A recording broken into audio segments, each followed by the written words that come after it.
Everyone, welcome to the December 4th Claims Committee meeting. Madam Clerk, will you please take the roll? Councilwoman Jermaine, Councilman Paplaskas, Present. Council Vice President Vargas, Councilman Wall, Here. Councilman Ferry, Present. Councilman Donegan, Present. Councilman Campiano. Present. Hey, thank you. We do have a quorum. Just note for the record, Councilwoman Germain is running a little bit late. She had a family commitment and will be here soon. So in the meantime, you are all stuck with me. I apologize. At this time, I will open it up for public hearings. If there's anybody on Zoom, raise your hand, or in chambers that Through the would chair. like to speak. We need to approve the minutes of the last meeting. Oh, okay. I'll take a motion to approve the minutes of the last meeting. Second. All right, any discussion on the minutes? Seeing none, Madam Clerk, please take the roll. Councilman Paplaskas, Yes. Councilman Wall, Yes. Councilman Ferry, Yes. Councilman Donegan, Councilman Campiano. Yes. Thank you. Don't for the record, Councilwoman Germain is here. Please mark her present. Moving on, do we have any public comment online or in chambers? Now is the time. Please raise your hand. I see no public comment. Okay, we have no public comment. I will close public comment at this time. Moving on, I would like to entertain a motion to go into executive session pursuant to Rhode Island General Law 4246. So moved. 5A2. We have a motion and a second. Any discussion on this? Seeing none, Madam Clerk, please take the roll. Councilwoman Jermaine, Councilman Paplaskas, Yes. Councilman Wall, Yes. Councilman Ferry. Yes. Councilman Donegan, Councilman Campiano. Yes. Okay, we are now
Are back from executive session. So at this time, I'd like to have a motion from someone made to come out of executive session. Most so moved. Second. Okay, we have a motion and a second. Any discussion? Seeing none, Madam Clerk, please take the roll. Councilwoman Jermaine, Yes. Councilman Paplaskas, Yes, Councilman Wall, Yes. Councilman Ferry, Yes. Councilman Donegan. Councilman Campiano, Yes. Council President Marino. Yes. all right. At this time, I'd like to have a motion to seal the minutes of the executive session. Second. All right, any discussion? Seeing none, Madam Clerk, please take the roll. Councilwoman Jermaine, Yes. Councilman Paplaskas, Yes, Councilman Wall, Yes. Councilman Ferry, Yes. Councilman Donegan, Councilman Campiano. Yes. Council President Marino. Yes. and just for the record, the votes tonight there'll be a report of this committee announced at the main council meeting at the end of the month. That being said, I see no other business before the claims committee. I entertain a Motion to adjourn. All those in favor say aye. Aye. We are adjourned. Thank you. Safety Services meeting will start in about 10 minutes.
Good evening, everyone. I'd like to call to order the Safety Services and Licenses Committee meeting for December 4th. Madam Clerk, please take a roll. Please take a roll. Councilman Ferry, Present. Council Vice President Vargas, Councilwoman Jermaine, Present. Councilman Wall, Here. Councilman Donegan, Present. Councilman Campiano, Present. Councilman Paplaskas, Present. Council President Munoz. Okay, I'd like to have a motion to approve the minutes of the November 6th and November 27th So moved. Safety Services meetings. Second. Any discussion? Madam Clerk, please take a vote. Councilman Ferry, Yes. Councilwoman Jermaine, Yes. Councilman Wall, Yes. Councilman Donegan, Councilman Campiano, Yes. Councilman Paplaskas. Yes. At this time, I'd like to ask if there's anyone in council chambers or on Zoom that would like to make any public comment on any docketed items on the Safety Services agenda tonight.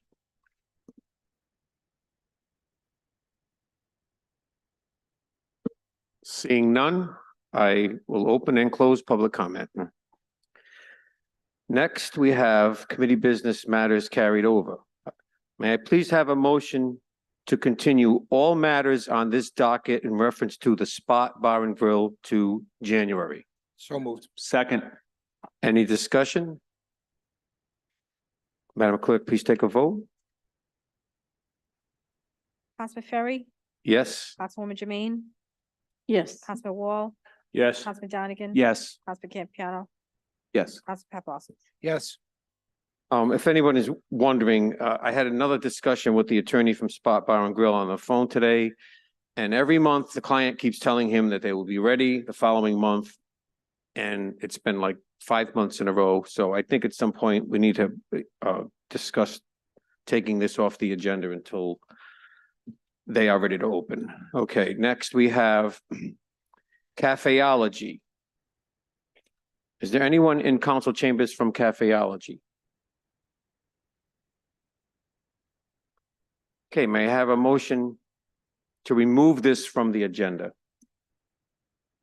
So moved. Second. Any discussion? Madam Clerk, please take a vote on that. Through the chair, are we removing it altogether? I am removing this from they haven't contacted you in how many months? I don't think they've been in contact with the license clerk for at least a couple weeks. I'm Just a couple of weeks? I wondering- thought it was a couple of months. Well, we've been in touch with her periodically when the committee's been continuing it. But we haven't gotten anywhere with her. But my question is, if she does, go forward, does she have to reapply for the liquor license? Because it's a liquor license.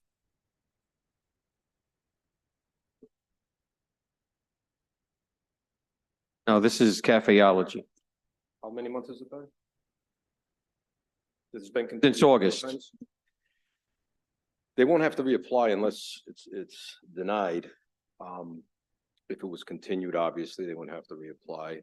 If you're just going to remove it from the agenda, then I would say that to get it back on the agenda, they would have to notify the clerk and it could go back on the agenda, but you might want to put some type of limitation on that as well. 6 months from now, and there's still no action taken, you may want to just deny it. And then they have to come back and reapply, because who knows what the change in circumstances are. As the time period gets longer, the greater the chance there's been some kind of change in circumstances we don't know about. How many times have they been notified to appear? We usually, after each meeting, we've notified them that they've been continued. It's been continued to a certain date. Oh, in August, September, October, and November, they were notified that they didn't appear and we wanted them to appear. And December, for December. I'd like to see this removed. I'm sorry. Your discretion. We have a motion and a second. Any discussion, other discussion? Madam Clerk, please take a vote. Councilman Ferry, Yes. Councilwoman Jermaine, Yes. Councilman Wall, Yes. Councilman Donegan, Yes. Councilman Campiano, Yes. Councilman Paplaskas.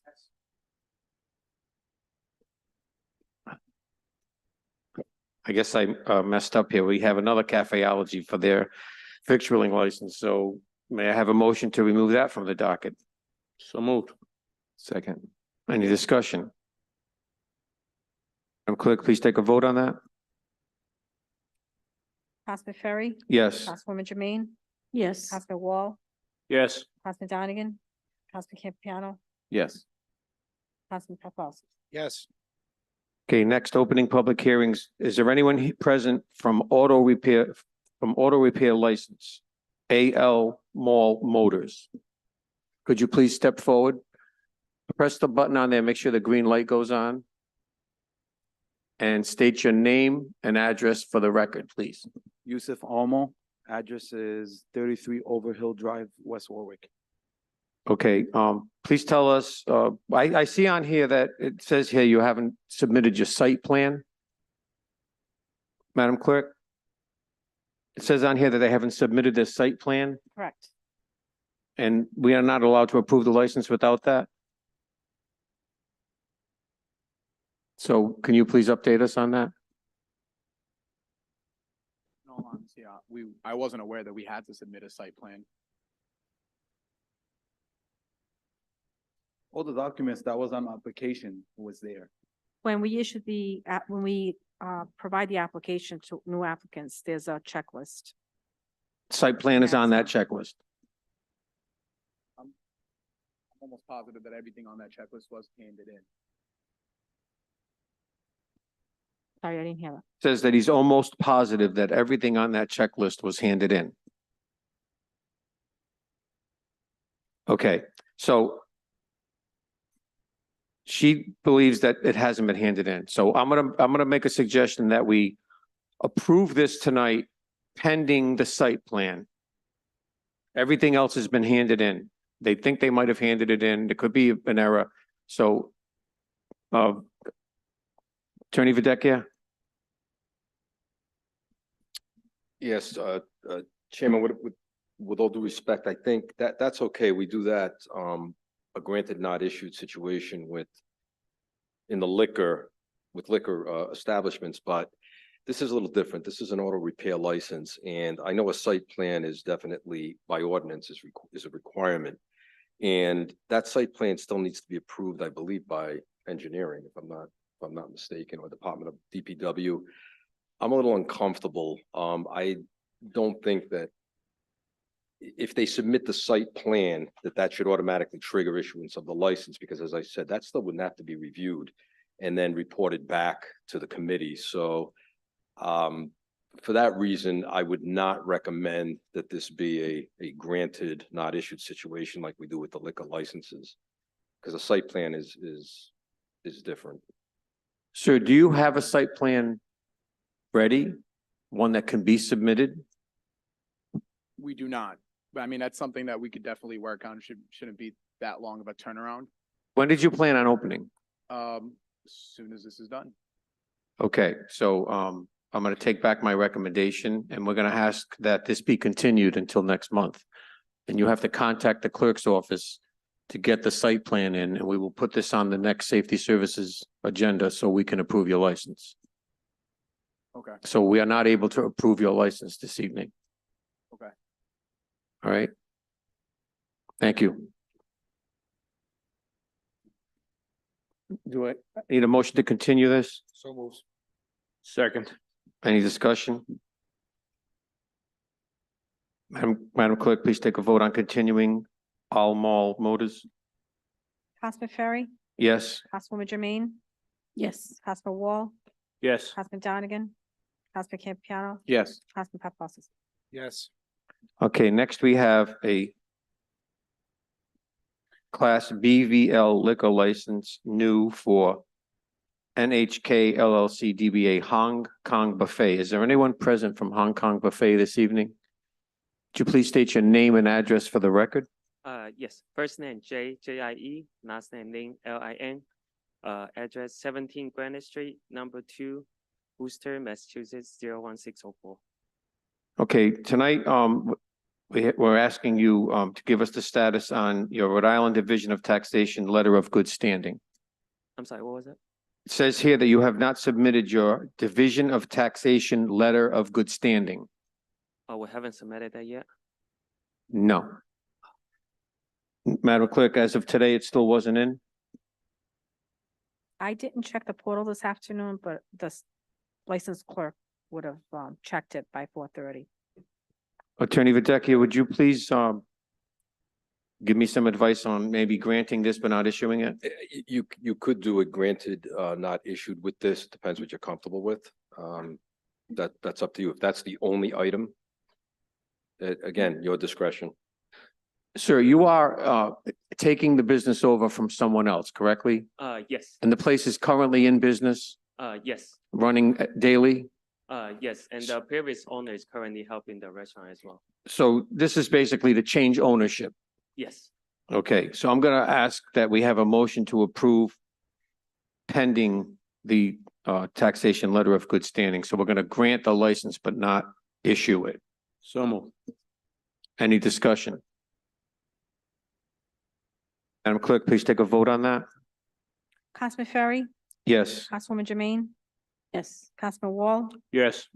Councilman Donegan, Councilman Campiano, Yes. Councilman Paplaskas, Yes. Council President Marino.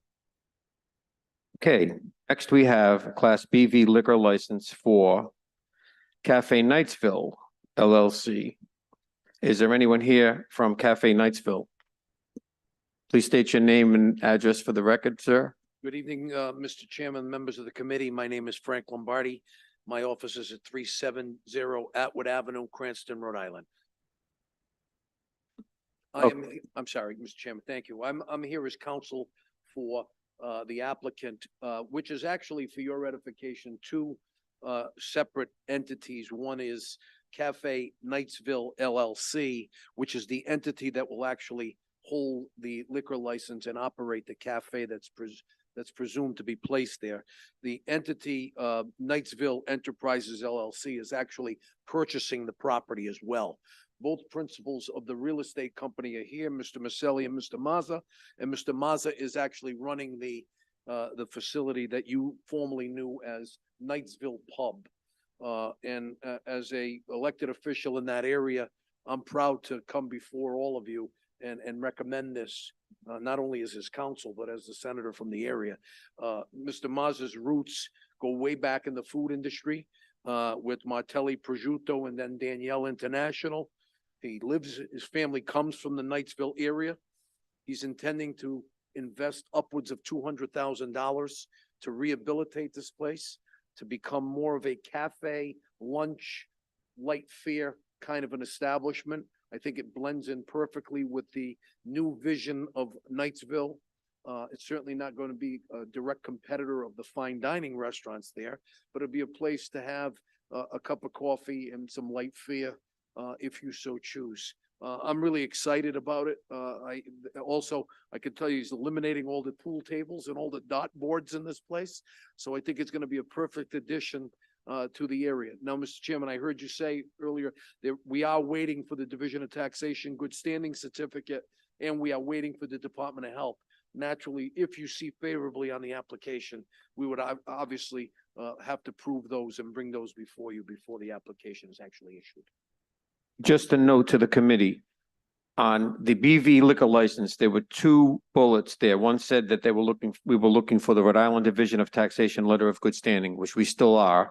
And the second was a certificate of liability insurance, which they did provide to the clerk's office already. So between their BV liquor license and their victualling license, okay, they are looking for a certificate, the Rhode Island Division of Taxation Letter of Good Standing, and a Rhode Island Department of Health food license. Wait a minute. No, you have it.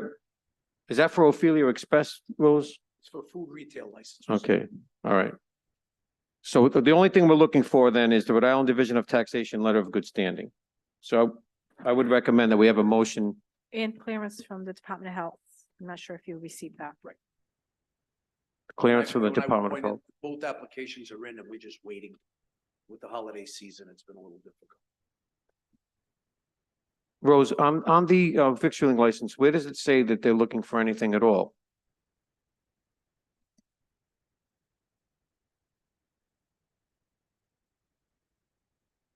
Yeah, but it's not under their business. It's under Ophelia Express. I believe that's, Is that a for Scrivener's error? both. I believe it's for both. Yeah. I'll double check, but I know for this one, in fact, This- We would concede that we do need the. Okay, all right. I didn't see it directly under your license. That's why. Yeah. All right. So my recommendation would be that we grant but not issue both licenses. And first, we need to vote on the Class BV liquor license. through the chair, this would have to go to the full council because we're over the cap. So we'll have plenty of time We to just have find the out if, 17th. yeah, so we're basically sending this to the full council if we vote on it tonight, pending that. So my recommendation to the committee would be to have a motion to approve the Class BV liquor license, you know, and pending that they do get the Rhode Island Division of Taxation letter of good standing. So moved. Second. Any discussion? Mr. Poplaskis. Thank you, Chairman Ferry. I will be supporting both applications this evening for the victualling and the liquor license. This is a breath of fresh air for the neighborhood. I received numerous calls from neighbors around the residents when they got their notice from the, the letter goes out with the to the residents that live closest, and they're happy too. It's been a long road. We're dealing with issues with the former business that was there. So we're turning a page. There's a lot of stuff happening in Knightsville, and happy that you're gonna be aboard and clean up that side of the street, and certainly excited for you, and look forward to what you're gonna do in the future there. So I'll be supporting it. Any other questions or discussion for the applicant? Madam Clerk, please take a vote. Councilman Ferry, Yes. Councilwoman Jermaine, Yes. Councilman Wall, Yes. Councilman Donegan, Councilman Campiano, Yes. Councilman Paplaskas, Yes, Council President Reno. Yes. Okay, so that was the BV license, okay. Next on the agenda is the victualling license for Cafe Knightsville. And again, I would recommend that we approve this pending that all the paperwork is finished and it's in its entirety. so moved. Second. Any discussion? Madam Clerk, please take a vote on that. Councilman Ferry, Yes. Councilwoman Jermaine, Yes. Councilman Wall, Yes. Councilman Donegan, Councilman Campiano, Yes. Councilman Paplaskas, Yes, Council President Reno. Yes. Okay, just one note. A lot of times people come before us and we do this and then the clerk doesn't hear from them for weeks on end until even the next meeting. And then it ends up on the agenda again. So please stay in touch with the clerk's office. Whether you get the information or not, at least update her on the status of that. So it makes her job a lot easier and it makes our agenda a lot easier to read and follow. I appreciate Sure that. That will happen. Thank you very much. Appreciate you coming before us tonight. Good luck. Good luck. Thank you. Next, we have Ophelia Express LLC Fefes.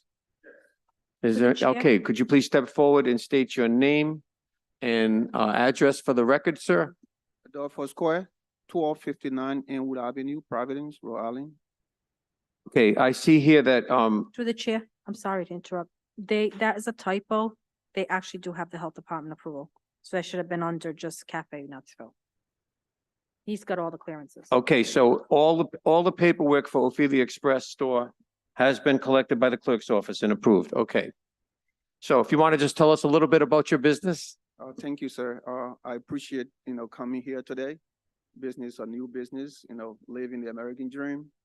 So it's right now it's a new, store. We want to do African, like African grocery that we want to sell. Yes. And what days will you be open and what will your hours be? Monday is gonna be 8 to 7, except for Wednesday, which is from 7 to 6 p.m. and then Saturday, 9 to 7. Okay. May I have a motion to approve? Second. Second. Any discussion or questions from the applicant, from the committee or the council? Seeing none, Madam Clerk, please take a vote. Councilman Ferry, Yes. Councilwoman Jermaine, Yes. Councilman Wall, Yes. Councilman Donegan, Councilman Campiano, Yes. Councilman Paplaskas, Yes. Council President Marino. Yes. Okay, your license is approved. Please keep in touch with the clerk's office as far as when you need to pick everything up. Thank you. Thank you, guys. Good luck. Good luck to you. Okay. Next, we have an ordinance, an amendment of Title V Business Licenses and Regulations. Chapter 16 of the City of Cranston Code of Ordinances entitled Amusement Machines and Pool Tables, sponsored by yours truly. I do need a motion to approve this. I can't make it. Motion. Second. Any discussion? Does anybody want an explanation? You want an explanation? Oh, boy.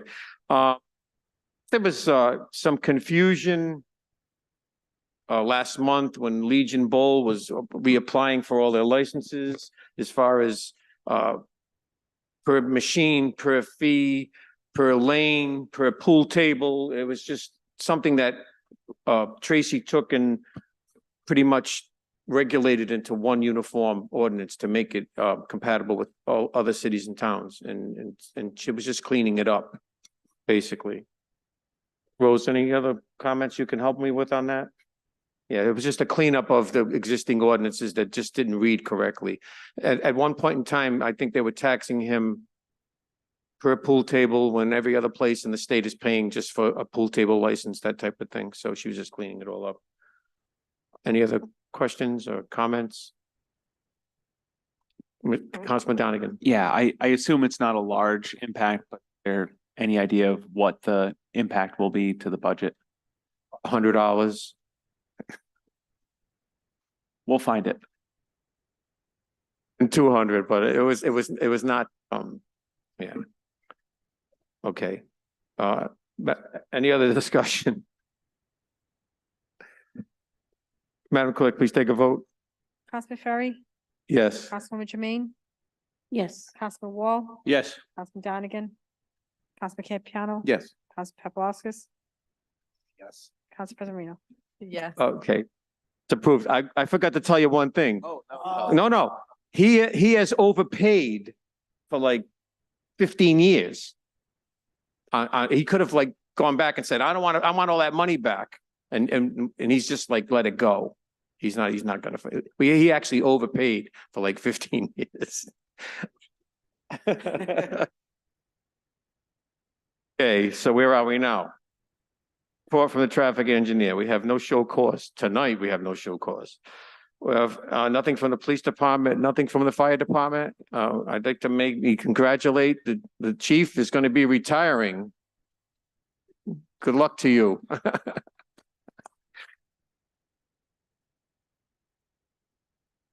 Okay, next we have license renewals before the committee. So the first is an employment agency license for Empire Staffing Incorporated. Do I have a motion to approve? Oh, you want to do a block? Yeah, I'll make a motion to approve all license renewals as a block. Second. I'm sorry, I know we want to be efficient, but as far as the renewals under Title 12, as they're listed, I think we should do the employment, extended hours, and the holiday sales. Actually, you should do all of those one at a time. After private detective license renewal, if you want to do the victualling license renewals as a block, that's fine.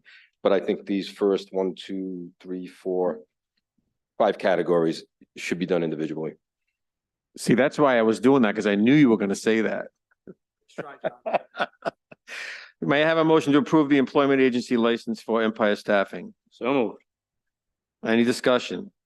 Seeing none, Madam Clerk, please take a vote. Councilman Ferry, Yes. Councilwoman Jermaine, Yes. Councilman Wall, Yes. Councilman Donegan, Councilman Campiano. Yes. Councilman Paplaskas, Yes. Council President Marino. Yes. May I have a motion to approve Fortini Enterprise extended hours license?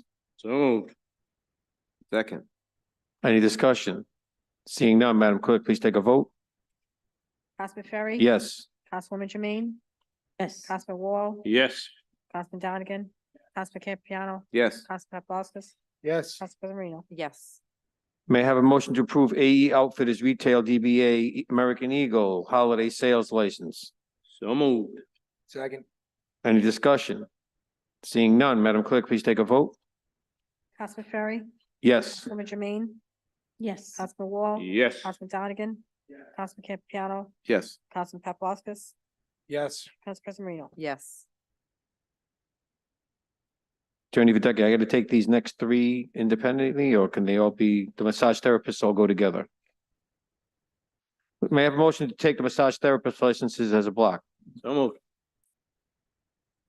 Second. Any discussion? Madam Clerk, please take a vote. Councilman Ferry, Yes. Councilwoman Jermaine, Yes. Councilman Wall, Yes. Councilman Donegan, Yes. Councilman Campiano, Yes. Councilman Paplaskas, Yes. Council President Marino. Yes. May I have a motion to approve the block? So moved. Second. Any discussion? Madam Clerk, please take a vote on approving the block. Councilman Ferry, Yes. Councilwoman Jermaine, Yes. Councilman Donegan, Councilman Campiano, Yes. Councilman Paplaskas, Yes. Council President Marino. Yes. Next, we have a private detective license renewal, Stephen Quattrino. May I have a motion to approve? So moved. Second. Any discussion? Seeing none, Madam Clerk, please take a vote on it. Councilman Ferry, Yes. Councilwoman Jermaine, Yes. Councilman Wall, Yes. Councilman Donegan, Councilman Campiano, Yes. Councilman Paplaskas, Yes. Council President Marino. Yes. Next, may I have a motion to take the victualling license renewals as a block? So moved. Any discussion? Madam Clerk, please take a vote. Councilman Ferry, Yes. Councilwoman Jermaine, Yes. Councilman Wall, Yes. Councilman Donegan, Councilman Campiano, Yes. Councilman Paplaskas, Council President Marino. Yes. May I have a motion to approve the block of victualling licenses? So moved. Any discussion? Seeing none, Madam Clerk, please take a vote.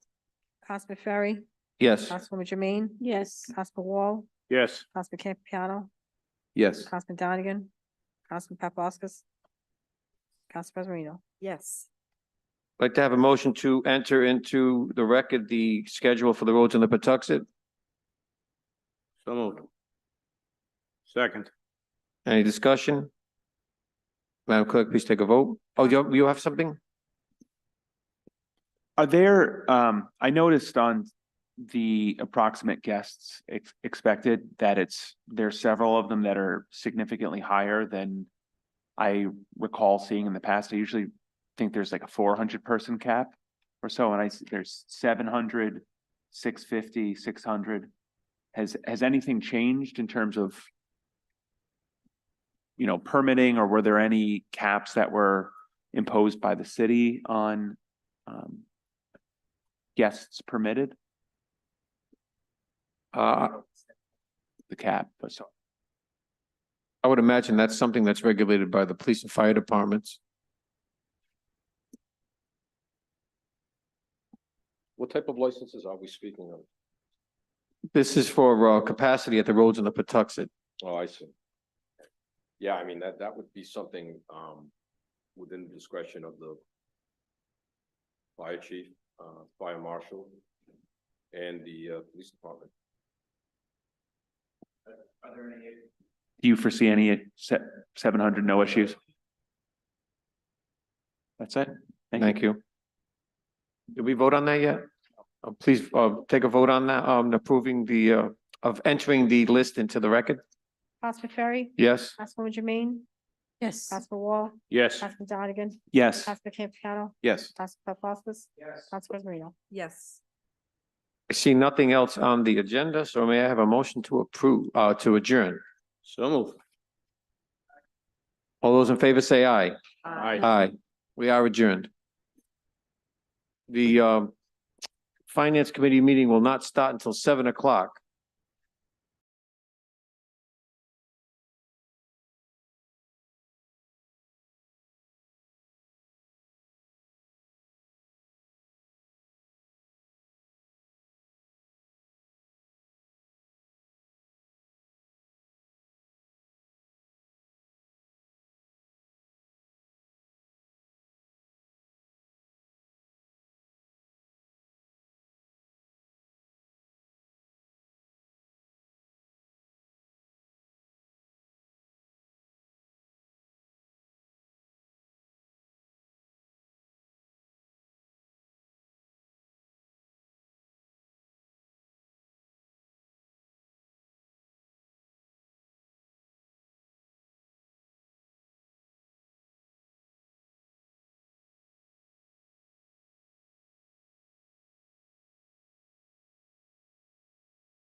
Everyone, at this time, I'd like to call the December Finance Committee meeting to order. Clerk, if you could, please take a roll.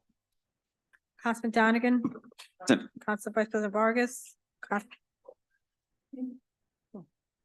Councilman Ferry, Present. Councilman Wall, Present.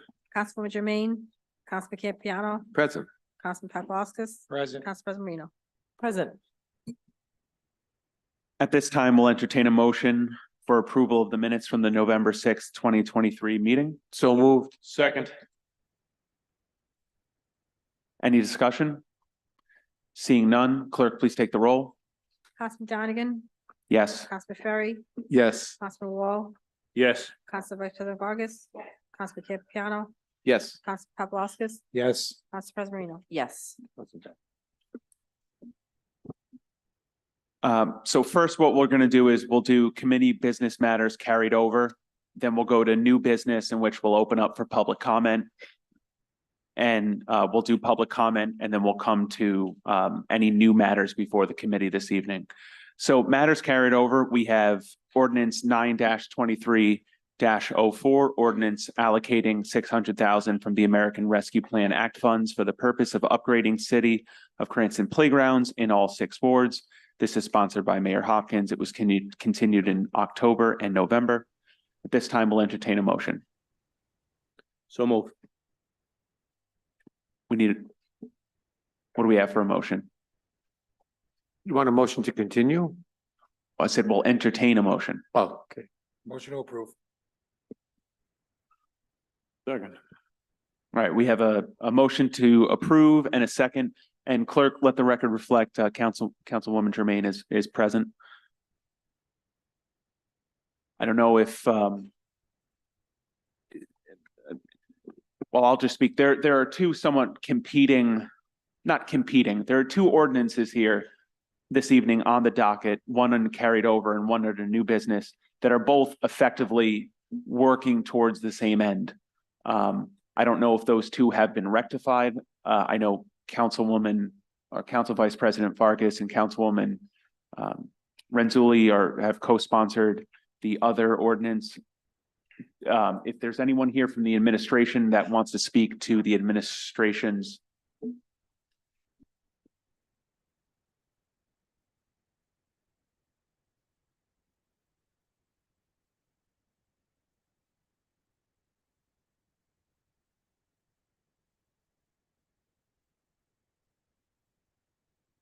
Hi, everybody. We're on 6, yeah, you know, we're, I just got tipped off.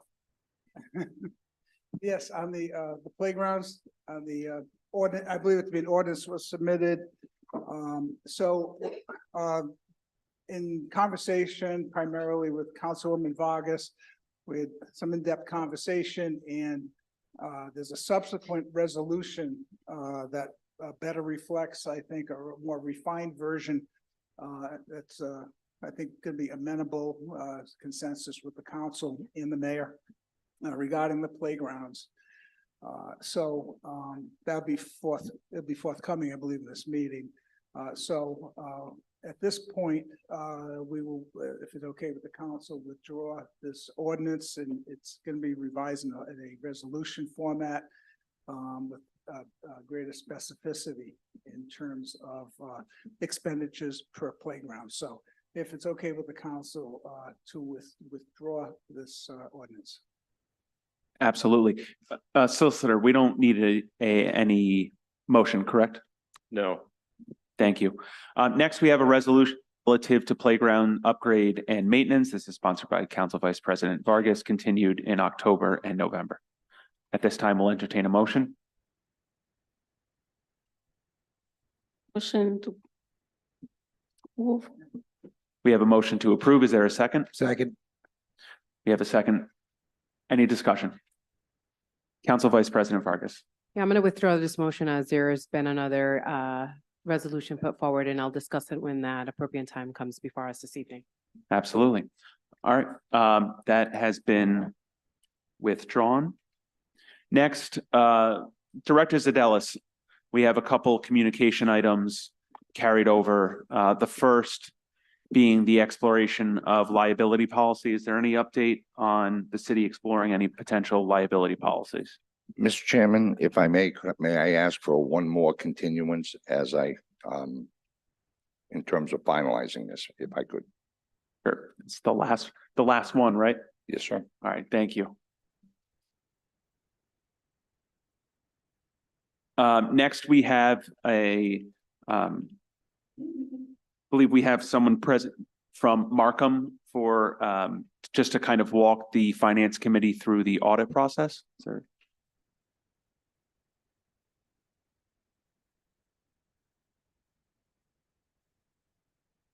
Okay. Sure, yeah, if you, I had communicated with representative from Markham that was going to be present this evening, but. Mr. Chairman, the auditors are still on site, downstairs, I believe, from my conversations with not the senior, but one of the more senior people on the engagement. Their field work should be done this week, but that's just a hearsay conversation. And we're still striving to get it done by December 30th. There's a new schedule this year, Schedule 96, which is a subscription-based computer contracts, which I'm still working on, but we are still trying to plug for the December 30th date, which the principal said, we would strive for when he was here in November. Okay, and thank you, Director. And the reason I put this on there is I just want to be sure that what happened last year where we had to seek several extensions, I don't want that to happen again this year. So as long as we're on target for the 30th, I have no reason to doubt your word on that. Is there anything that the finance committee needs to do to not expedite that process, but to ensure that we remain on target? Through the chair, if you wanted to have another meeting in the interim, but no, there is nothing that this committee can do. Thank you. We have also carried over an update on school construction and potential additional bonding. I'm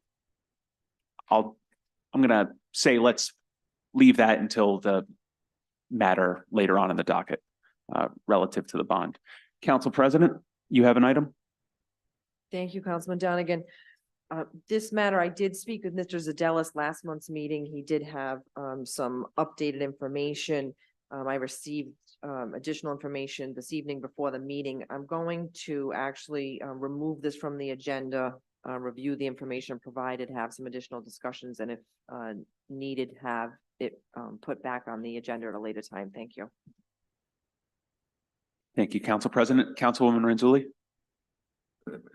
Thank you, Chair. This has just been the status of open grant applications. I've just had this on every finance and council meeting. I don't believe there's been any updates since the council meeting. I think there's two grants that will have to go through the congressional process and then just one grant on the community center. I believe those are the only open grants. Would that be correct, Director Zadelis?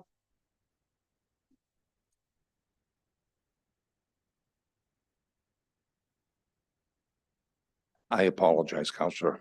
Through the chair, could you repeat the question?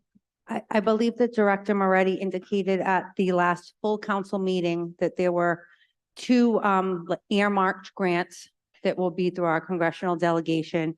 One, I believe, was for K-9 vehicles, and the other might have been for the Budlong Pool. And those needed to go through the process with the federal government. And then we have one open grant, which we'll discuss, I think, later in this meeting regarding the community centers. Is that the only open grant applications in which we haven't received any information if we won them or not? Through the chair, there are three congressional, the two that you spoke to. The third one is an infrastructure grant. Then the fourth grant is the one that you're going to speak to later. Okay. So there were four. All right, fantastic. Thank you. That's all I have on this matter.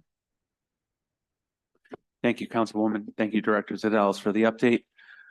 Now, seeing no other correspondence or communications on the docket, we'll move on to public comment. I ask any members of the public that are in person to to please come forward to the podium. Make sure that the light is green. Please limit as best as possible your comments to 4 minutes on any items on the docket this evening.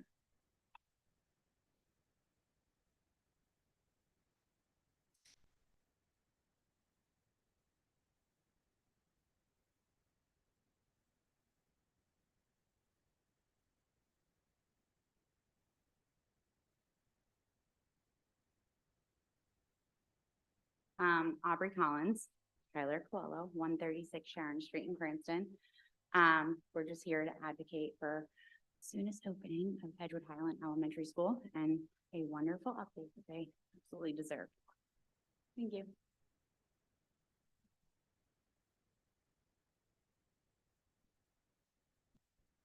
Good evening, Bridget Graziano, 191 Wentworth Avenue. I would like to say thank you to the council people that came forward with this resolution. Renzulli, Vargas, I want to give you a thank you for that. This is a well put together proposal for some of the schools that really need assistance and help. I'm here specifically advocating for Edgewood Highland School Playground.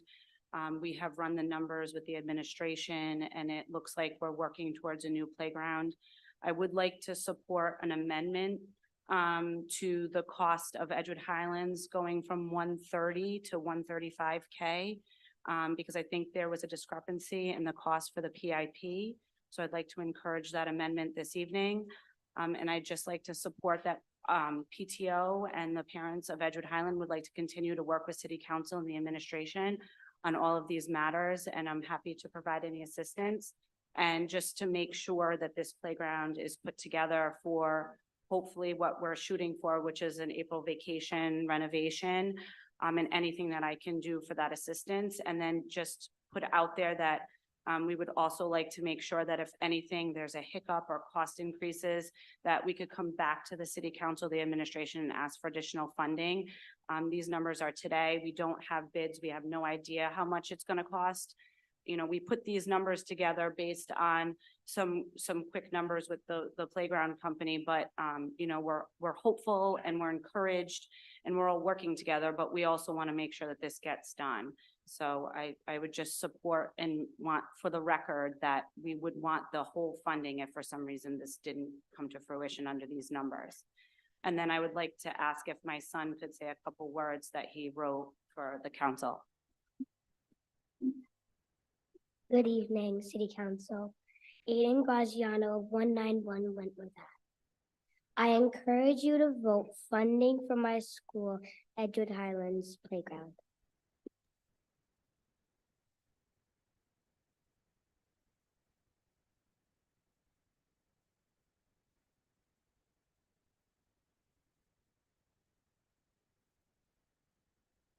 Hi, Amy Sloan, 11 Haddon Hill Road.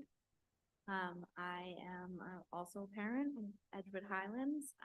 I encourage funding for a full fix and renovation of the playground to be open as soon as possible. And I thank you for your work you've done so far to get us this far in the process. So thank you.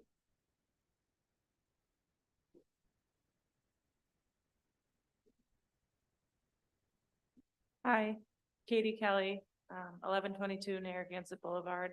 I am also here to speak on behalf of the Edgewood Highland Playground and all the playgrounds, I guess.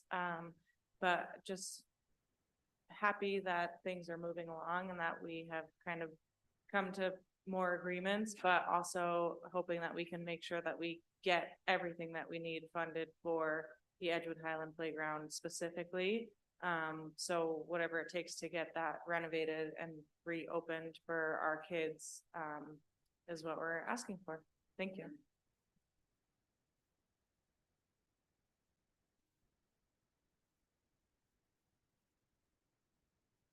I wish I could be as brief as you were and get my point across, but. Good evening, Chairman Donegan and members of the Finance Committee. Janine Nana, Superintendent, Cranston Public Schools. Okay.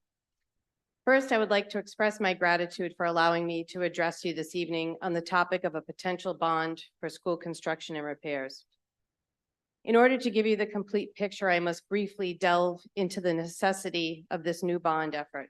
I sincerely hope that my short chronicle will also dispel some misconceptions at large of late. In 2015, then former Governor Gina Raimondo commissioned Jacobs Solutions Incorporated to review and evaluate all school buildings in Rhode Island. This provided an initial report which showed the glaring need for improvements in our state. At that time, 8 years ago, just to make buildings warm, safe, and dry, which by no means could be construed as innovative or drastically improved, Cranston had a price tag of over $200 million. Subsequent to Jacobs' report, another more comprehensive report was completed in 2017. That report said we needed well over $500 million to improve the physical portions of our buildings. After these two reports were completed, it became obvious, if it wasn't already, that our school buildings were in dire need of attention. For many years, small-scale, slipshod repairs were done on the cheap and sometimes ineffectively. We refer to this now as kicking the can down the road. Contemporaneously with the reports, Governor Raimondo also committed state funding through a state bond that would assist municipalities in funding these desperately needed repair projects. Cranston took advantage of this once-in-a-generation opportunity, and we put forward a proposed $147 million bond to the taxpayers in November of 2020. At that time, though we were engulfed in the vortex of COVID pandemic, the good people of Cranston overwhelmingly supported the bond to repair their schools, with approximately 79% of the voters approving a $147 million bond. This would provide funding for at least 5 major projects. Then the economic landscape took a sharp turn. The $147 million that was to be used to fund all 5 of these major projects was suddenly not worth $147 million. As we began to build Garden City Elementary, the effects of the pandemic became obvious. Supplies such as steel would not be available to us in a timely manner. In order to make sure our building was built and open on time, it was necessary to value engineer and redesign portions of the building. This all costs money. And in addition to that, as the years went on, not only with huge increases in the price of materials, increased wages would also have a profound effect on our budget. The $147 million that Cranston taxpayers approved was being used. $17 million was paid through the state and did not, quote, hit the books here in Cranston. I have been asked, and rightly so, why we need more money to complete Gladstone and Eden Park Elementary School. This has been discussed at length over the past several months, if not 1 year, with city administration, this body, as well as the school committee. I don't think anyone would argue with the fact that the cost of everything from groceries to homes and cars and the general cost of living has increased substantially since 2019 or even 2020. Hindsight is 2020, and I often say when I hear complaints, both in public and to me in private, about how schools handled the pandemic in general, that I promise the next pandemic I'll do better. The essential fact is that no one could have had the clairvoyance to anticipate the economic effects of the pandemic and subsequent inflationary impact on our projects. This $40 million that we are proposing for this bond enables us to complete Eden Park and Gladstone and give our students and staff the facilities they need and deserve and seal the covenant we collectively made to improve their schools. It also encompasses other projects for schools in our district.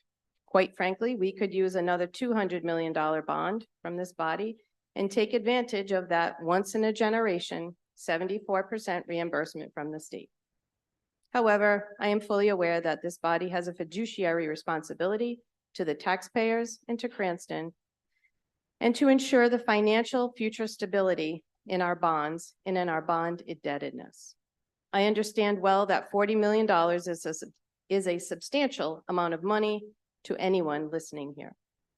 But unfortunately, it is still a drop in the bucket of the needs of our buildings. At some point, we need to renovate and expand Western Hills and/or Bain Middle School. We need to fully renovate the HVAC systems in several of our schools. Roofs are leaking, parking lots look like potholed quagmires, and on a minor scale, we get complaints constantly about the cosmetic value of the facades of our schools, including landscaping. I do not want to sound pretentious when I say this, but shrubs and greenery are the least of our problems when it comes to maintaining our buildings. Therefore, this additional $40 million would be used for the following projects. Complete Phase 3 of Eden Park Elementary. This will unify the heating system, fully renovate the primary wing, which is K1 and 2, and also build a new library. This will assist in the completion of Gladstone Elementary School. This will enable us to have adequate parking, green spaces, and play areas for students outside of the building. This will address issues of antiquated flooring in many of our elementary schools. We will be able to purchase and install a new boiler system for the main part of Cranston High School East. Please note, this is the oldest part of Cranston High School East. If you have children who go there, you will hear from them that it is either freezing cold or excessively warm in their classrooms, depending on where they are in the building. This needs to be addressed before it is an emergency situation, and we will be unable to capitalize on the 74% reimbursement.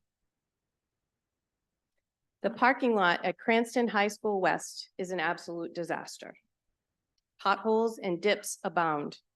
This is a result of the parking lot having inadequate foundational supports. I feel you. A few years ago, when we installed sprinklers, construction crews had to access the water supply. When they did that, they dug up portions of the parking lot, only to reveal that underneath the top layer is beach sand. If you are aware of the geography of the parking lot, you also realize that there is water surrounding it, also known as the pipeline. These two factors contribute to a potentially dangerous situation. I believe that if it is not addressed, it may result in the parking lot caving in. And finally, I would like to address the last portion of this bond, which will address needs at our charter school. The academic exploration, the apprenticeship exploration school, formerly known as NELS, that we have in Cranston, has been one of our high schools since its inception in 2001. This is our third high school in our district. It serves a smaller population than our other two large traditional high schools, but it is fully a Cranston Public Schools entity. This is a 20-year relationship that we have had with this school. You'll hear other speakers expound about the details of the charter school, but I will say this. The building that houses the programs at our charter school needs improvements and renovation. If purchased in this bond, we will receive 74% reimbursement on the sale as well as the building upgrades. It does not make fiscal sense to buy and/or do any renovations under a plan that does not provide 74% reimbursement back to the city. Again, that money goes back to the city, not to the Cranston Public Schools.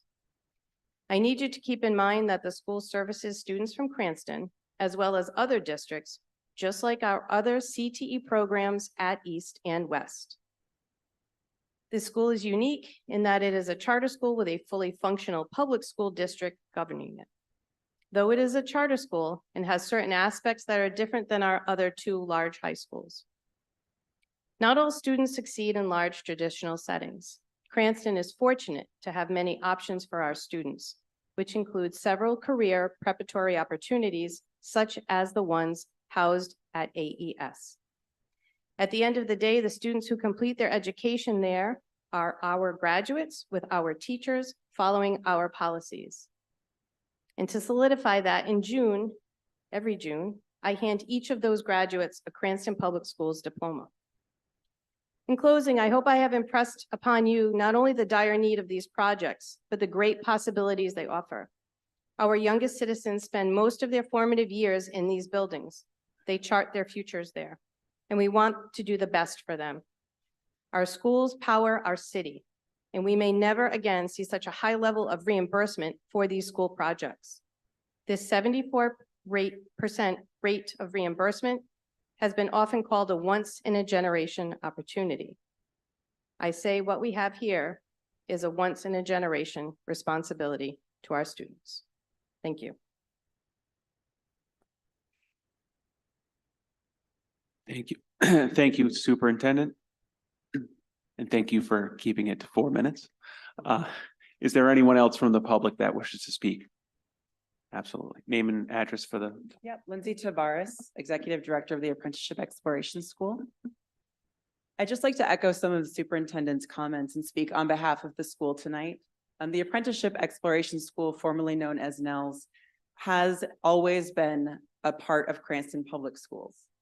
As superintendent said, our school is a much smaller environment than Cranston High School East and Cranston High School West. Right now, Cranston High School West has about 1,700 students and East has about 1,600 students. Our school has 182 students in total in grades 9 to 12 as of today.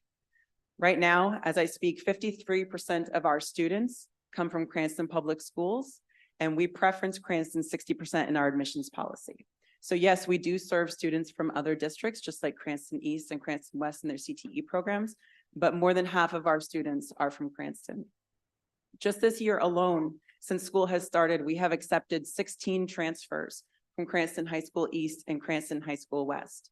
And 100% of those students came to us because they needed that small school environment.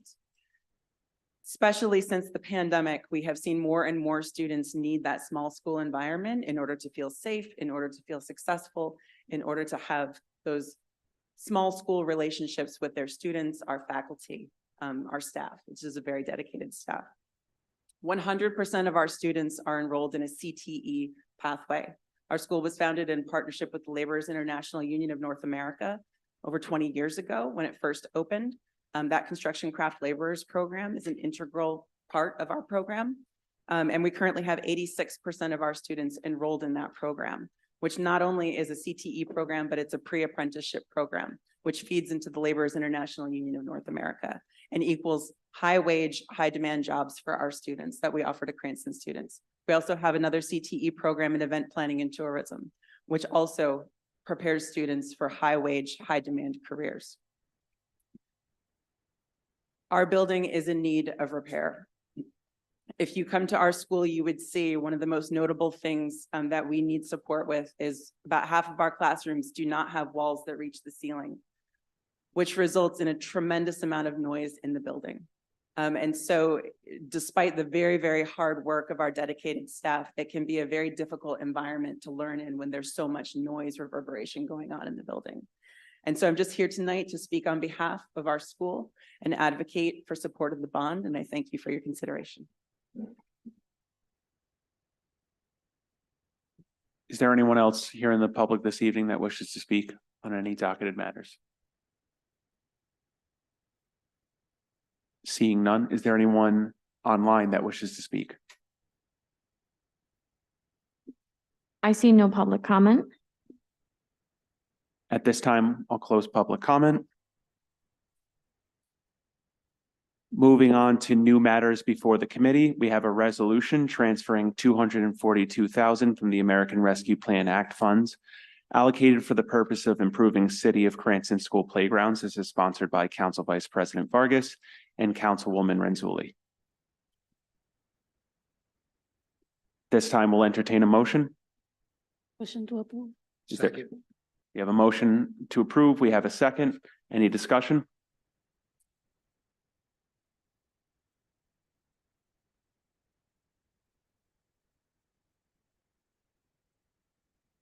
Council Vice President.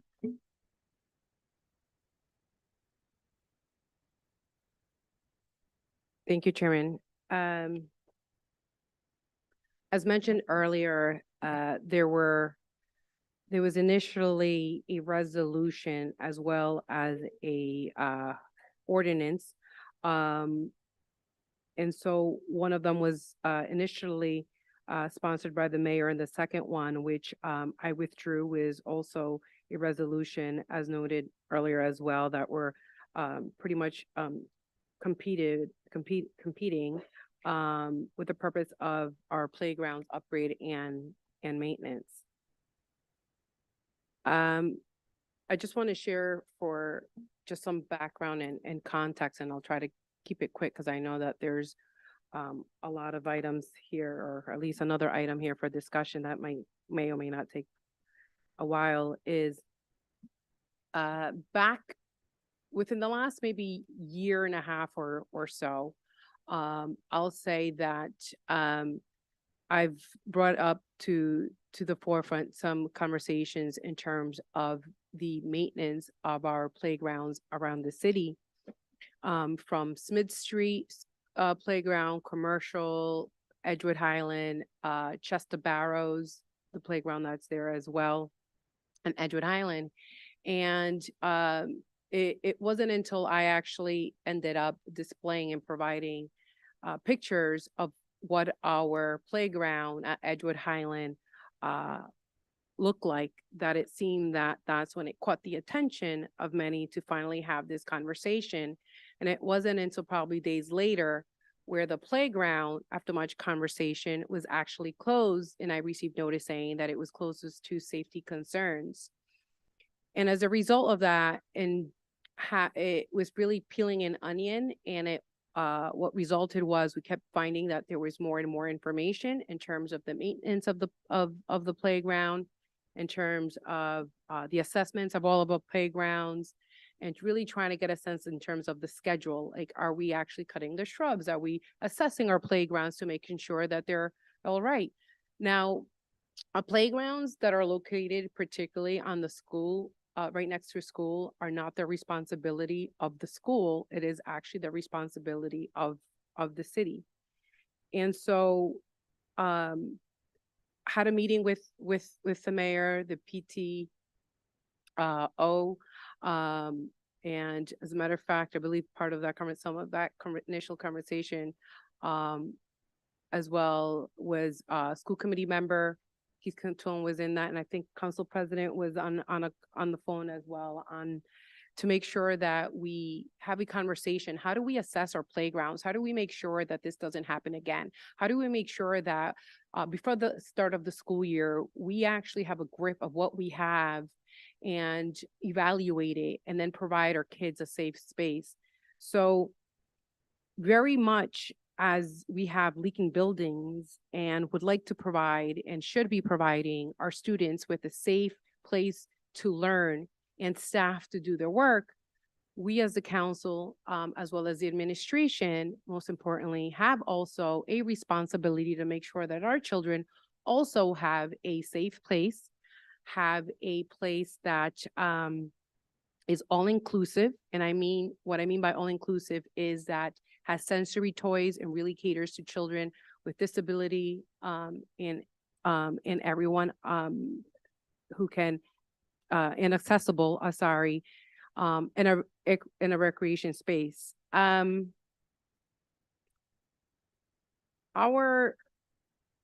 playgrounds is a place that where our children develop their social, their physical, their imaginative, their motor and emotional skills to gain the self-confidence and improve coordination and really express themselves. So what I had asked for the administration to do is assess our playgrounds and let us know what is the need to make in terms of finance, to make sure that these playgrounds, either we prevent them from actually falling apart, and let's be proactive versus reactive. And let's make sure that our playgrounds, starting with the playgrounds at the school site, which seems to get used, I would say, more than other playgrounds, because kids go after school or in the morning and play, are not closed. And so we have one school playground that is currently closed, and that is Edgewood Highland. And that has been a priority, while all the playgrounds in itself throughout the city have also are not too far behind in terms of priority. I could say Smith Street has now been, is in the process of getting some updates due to CDBG funding. It is located in an area where CDBG funding is a available source, but Edgewood Highland Playground is not in a CDBG location. Hence the reason why that this resolution that I've put forward is a call for action, that as we have this one-time opportunity here of the American Rescue Plan, that we also utilize some funds for our recreation space here in our city. So what we have is there's 17 school playgrounds. There's 8 that are noted here in the resolution this evening. Of those 8, you'll see the funding dollar amounts that are right next to them. One of them is in the A category. Then there are 8 that are in the SC category, which is the safety concerns category. And then there is 5 of them are in the B category, which is the possible future safety concern to be addressed within the next season. I want to be clear that while we have this resolution in hopes that it passes this evening with the vote of my fellow council members, that I still want to make sure that the administration takes note that while these are funds that are going to hopefully be used for the renovations and improvements and redo of our playgrounds, that there's a plan in place so that we avoid this from continuing to happen. If there are funding that are needed, budget season is a perfect time for our Park and Rec Director to bring this forward. If there is funding that needs to be put aside in capital improvement, that be discussed, whether it's during budget season or that anyone in, that we have that conversation with any one of us here on the city council. As you can all see here in the resolution, there's dollar amounts put it on here. It's ARPA funding. And for anyone that's here for the first time or is not aware or watching, ARPA funds have to be approved by the city council to be used. And so I hope that I can count on the support of my finance committee member colleagues in support of making sure that the funding for renovations and improvement of school playgrounds at Edgewood Highland, Garden City, Glen Hills, Woodridge, Hope Highlands, Oak Lawn, Du Temple Basketball Court, and Stonehill get past this evening. I will say that I got to give credit where credit is due, regardless of, political lines, but I have to say that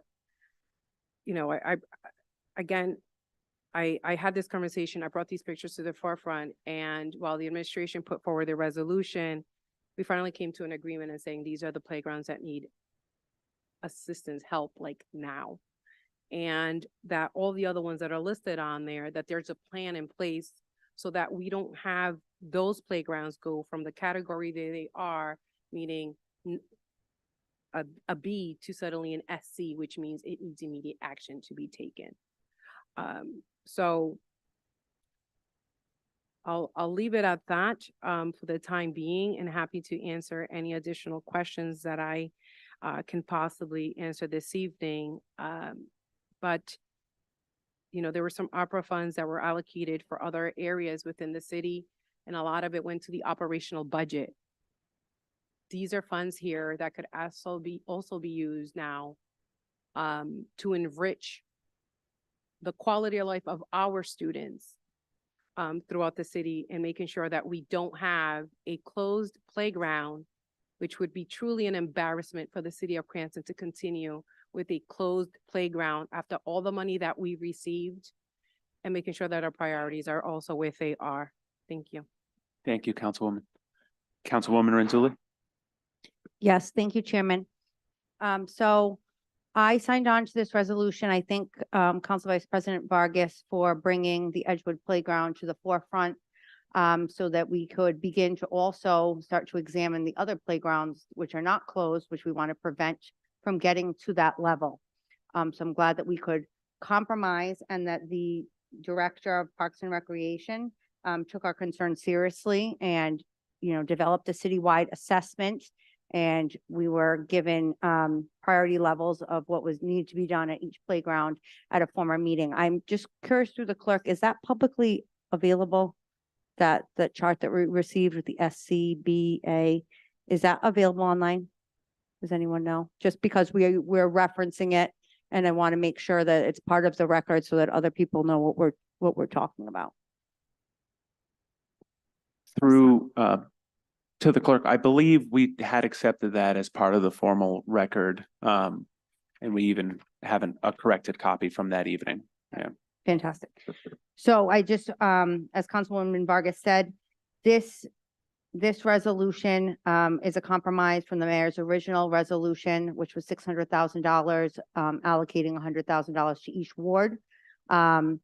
And the sentiment of that was that the spaces of our playgrounds, they serve as extensions of the educational environment. So that's where kids are learning in school, but they learn a lot of things on the playground as well, and they need safe spaces to be in.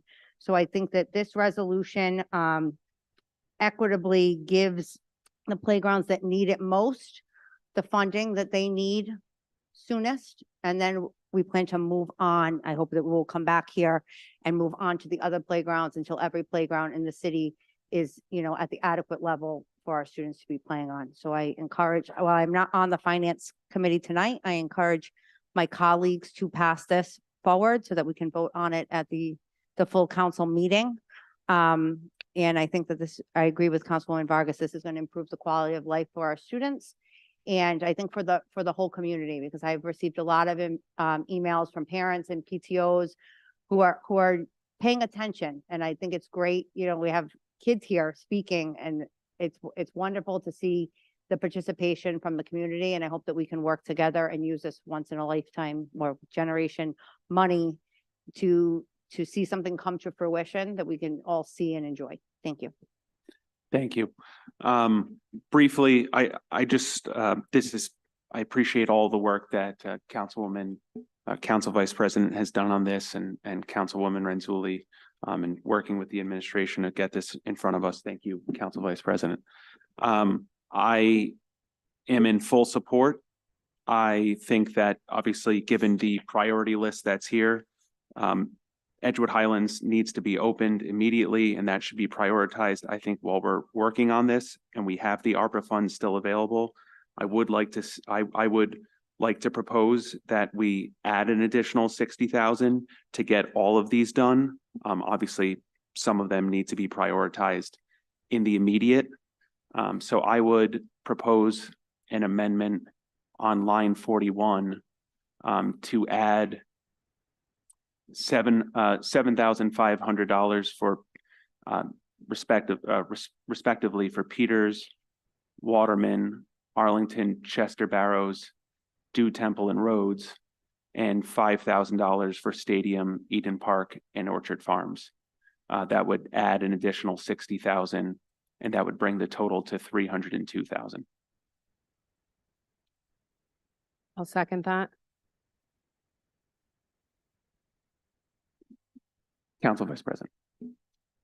You beat me to the punch, because I just looked at you. I'm like, I have an amendment. That was my amendment. Nope. So support this amendment, and I urge my fellow council members to move forward in the support.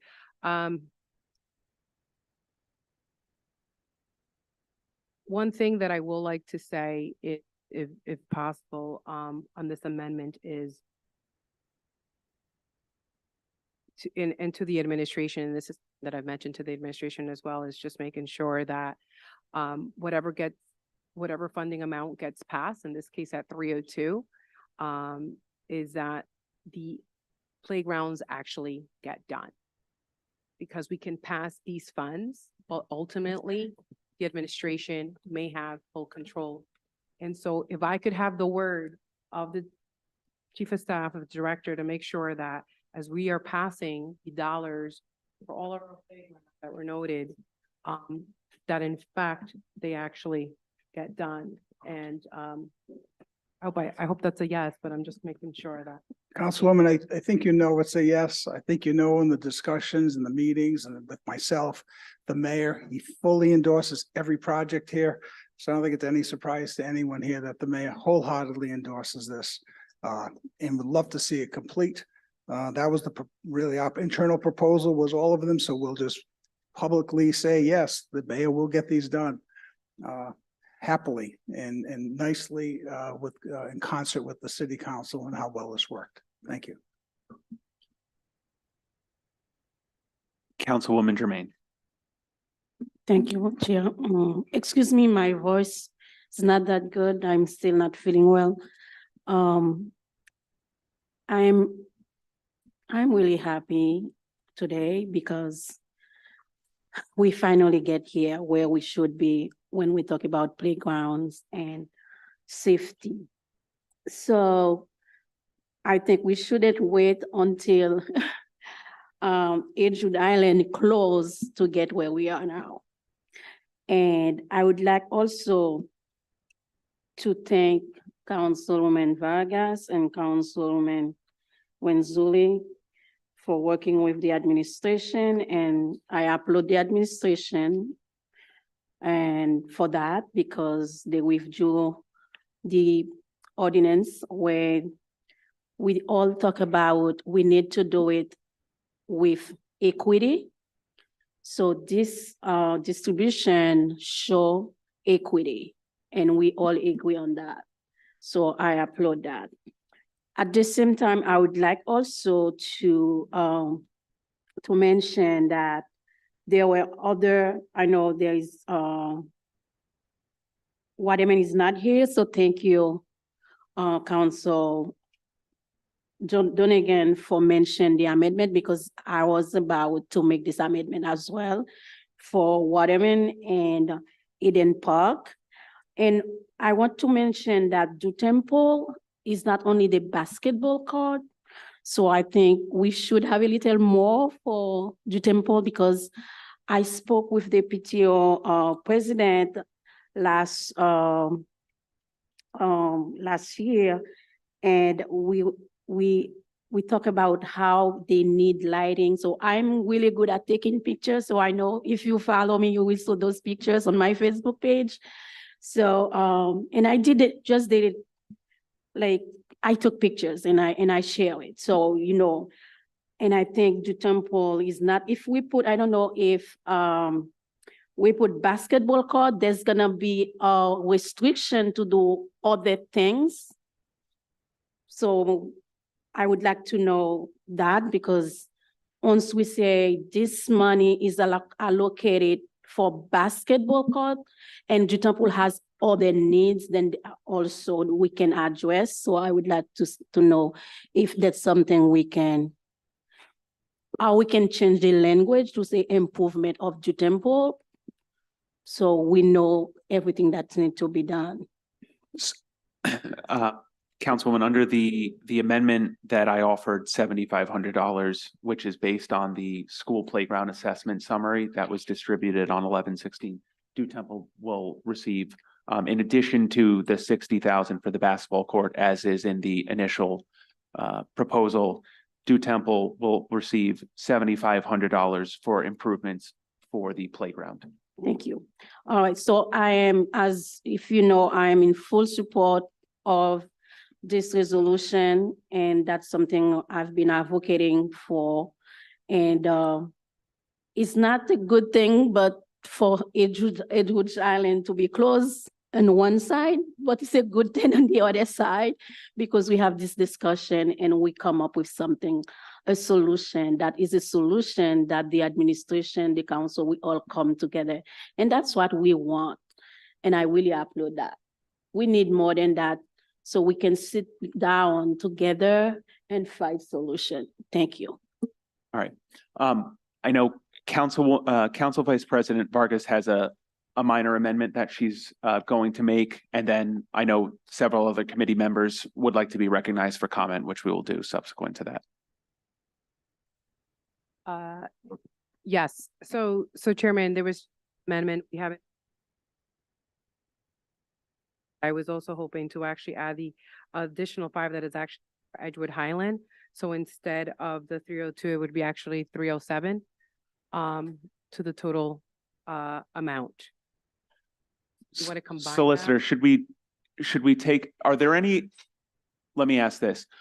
Are anyone else's comments on the committee specific to the amendment that I proposed? If not, we'll take, okay, let's finish with that amendment, then we'll come back to yours. Councilman Paplaskas. Councilman Donegan, fully support the amendment and, what you're doing here. Can you repeat your amendment one more time though? Because you added a lot of playgrounds. And my only question to you is, do all the playgrounds have schools associated with them or are some of them standalone playgrounds? Councilman Paplaskas, I'll reread and then we can discuss. Peters, 7,500. Waterman, 7,500. Arlington, 7,500. Chester Barrows, 7,500.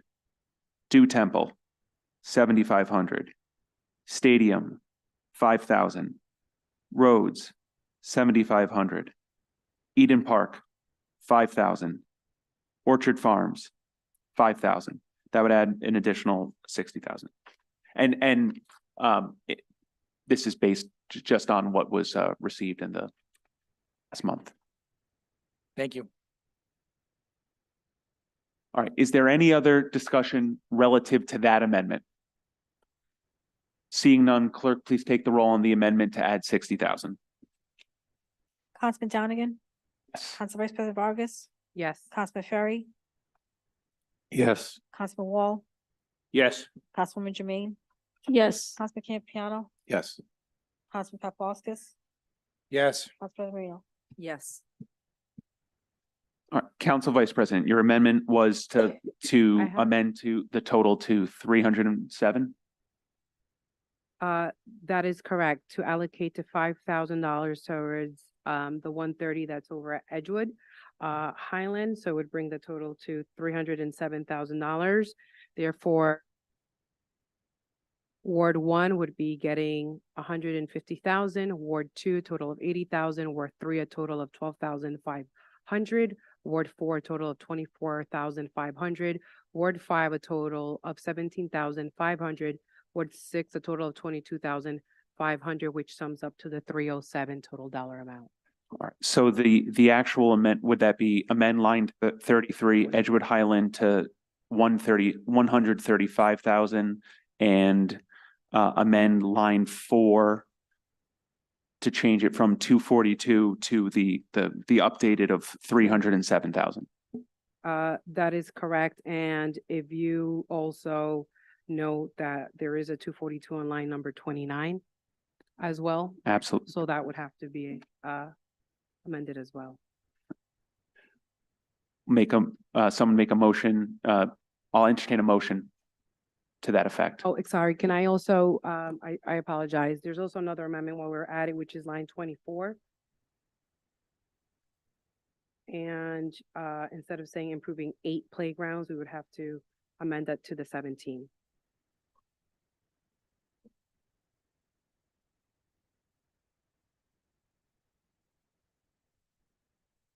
So, all right, let's line 4, amend to 307,000. Line 24. 24, we are amending to 17 playgrounds. Line 29, amending to 307,000. And line 33, changing 130 to 135. That is correct. Is there a motion? I'll make a motion. I just want to repeat it all. We have a motion. Do we have a second? And your motion is to approve? Do we have a second? Second. Do we have any discussion on the motion? Seeing none, clerk, please take a roll.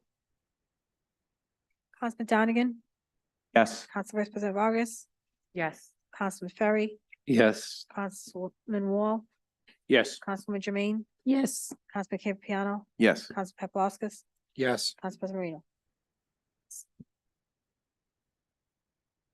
All right, and now do we have a motion on the amended ordinance? I'll make a motion to approve as amended. Okay. Councilman Campiano. Well, first I want to say I'm 100% in favor of this resolution, and I'd like to be added as a co-sponsor, but I have a couple of questions. First of all, I went by Edward Highlands today. Does that number include replacing the rubber mat? It does. It does. Okay, good. I don't want to do something twice. I want to make sure it's done right the first time.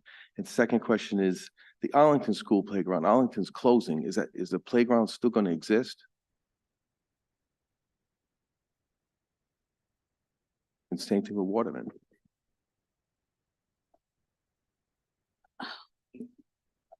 Yeah. You can answer that question. The only thing I'll is, and then I'll recognize Councilwoman Jermaine, is they're owned by the city. They're separate than the schools. They're still, there's still places for people to congregate and use regardless of the operational status of the school, to my So knowledge. it'll still remain a playground. That's my understanding because it's owned by the city, but if anyone else from the administration has a different. Yeah, it is city property, but it's under the auspices of the schools at this time. If and when Arlington, I'll say, is sanctioned to be abandoned by the school department, that would determine the future use, perhaps, if it comes back to the city.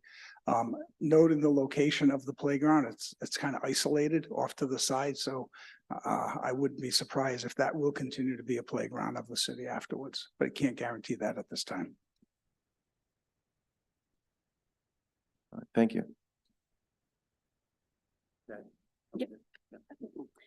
About Waterman.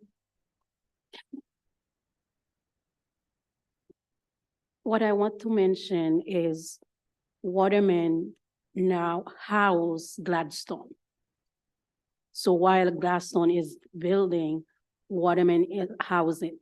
And also Waterman is a playground, whether there's school or no school, is for the community. That's where the kids goes. You know, it needs to be maintained at any times. So that's what I want to mention. So whether Waterman is closed, but now Gladstone is there, the student is dead. And as an anecdote, my son fell in the playground in May. So I didn't even brought it up, but I always think in my mind, if there was enough mulch, he could not fall like from this little distance to break his arm.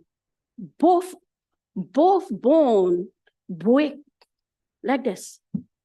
And I didn't say that like in public, but I feel in my heart, if it wasn't those concrete right there, so there was not enough mulch that would hold him when he fell. He wasn't 10 feet, okay? But it is what it is. Councilman Papalas, oh, sorry, nope. For the chair, I think there was a misunderstanding. I don't want to make sure it was going to be open. That's all. Councilman Papalaskas. Thank you, Chair. Now, the assessment that was done, I guess my question can be to you or through the Chair of the Administration. Did you look at all the playgrounds or just the ones at schools? Because I noticed most of these here have schools. And the only reason I bring that up is there's a playground on Cranston Street in Ward 5 that needs some love and could use some funds. So I'm debating on whether making another amendment and us doing this whole thing over again or just approaching it at the budget when the budget comes up soon.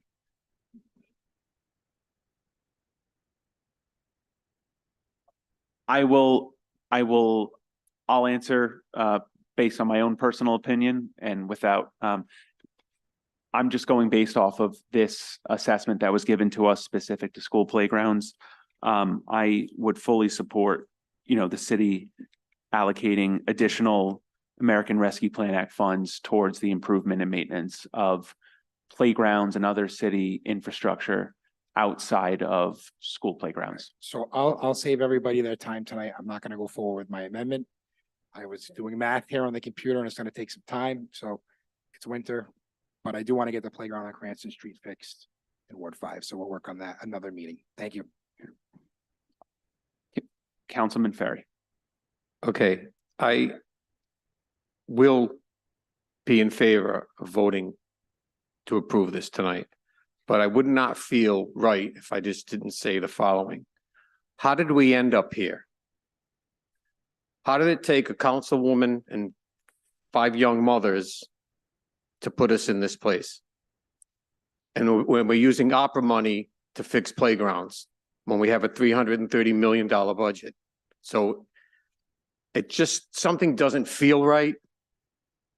But I know that this is important and I will vote to approve it. But the thing we really need to be thinking about is, how did we get here tonight? Thank you. Council President. Thank you, Councilman Donegan. I'm very happy to hear that I'm anticipating this is likely to be unanimous, which is great.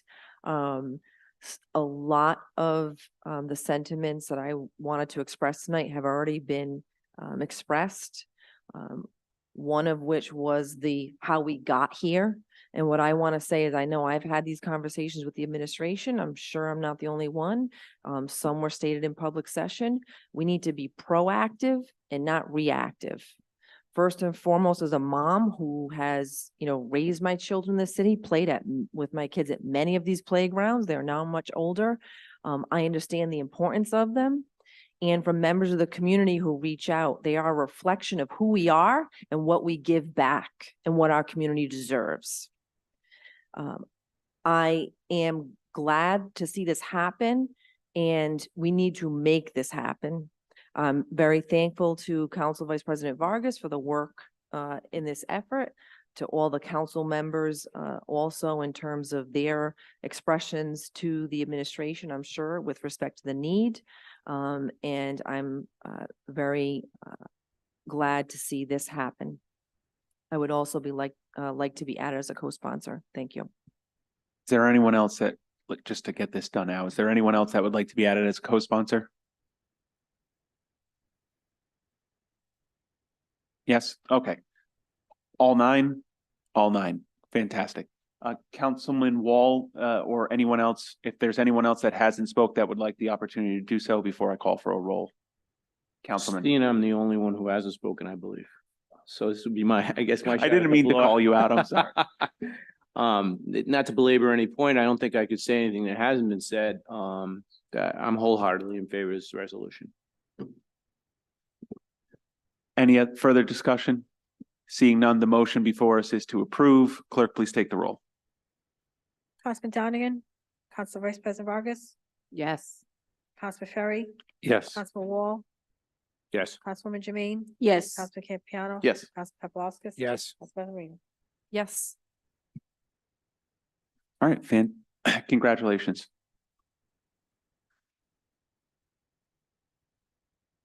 And before I move on, I would like to recognize school committee member Catone, school committee member Malillo, school committee member Fusco, and school committee chairman Traficante. Christie's here. And school committee member Heroin as well.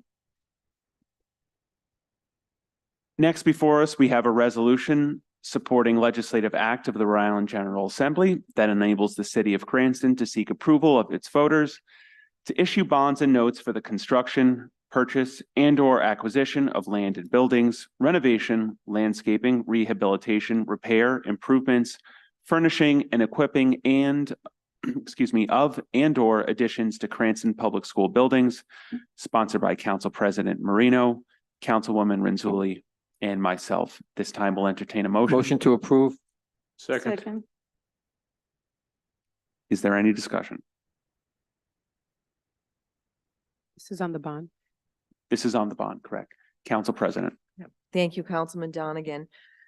This resolution this evening will allow the voters an opportunity to determine whether or not the city will take advantage of the 74% reimbursement rate. And has been expressed through prior public meetings, through some discussion this evening, there is a large need within the city. The city administration can speak to this, but they have communicated that $40 million is a bond that this city could afford going forward. And again, then that would be at a 74% reimbursement rate. I will defer to the chair and to the administration for any further comment. I hope everyone is in support of it this evening. Thank you.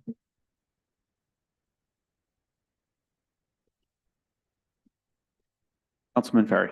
Yes, when when this light, I got a lot of emails, a lot of texts, a lot of phone calls, and people just didn't understand exactly what was happening.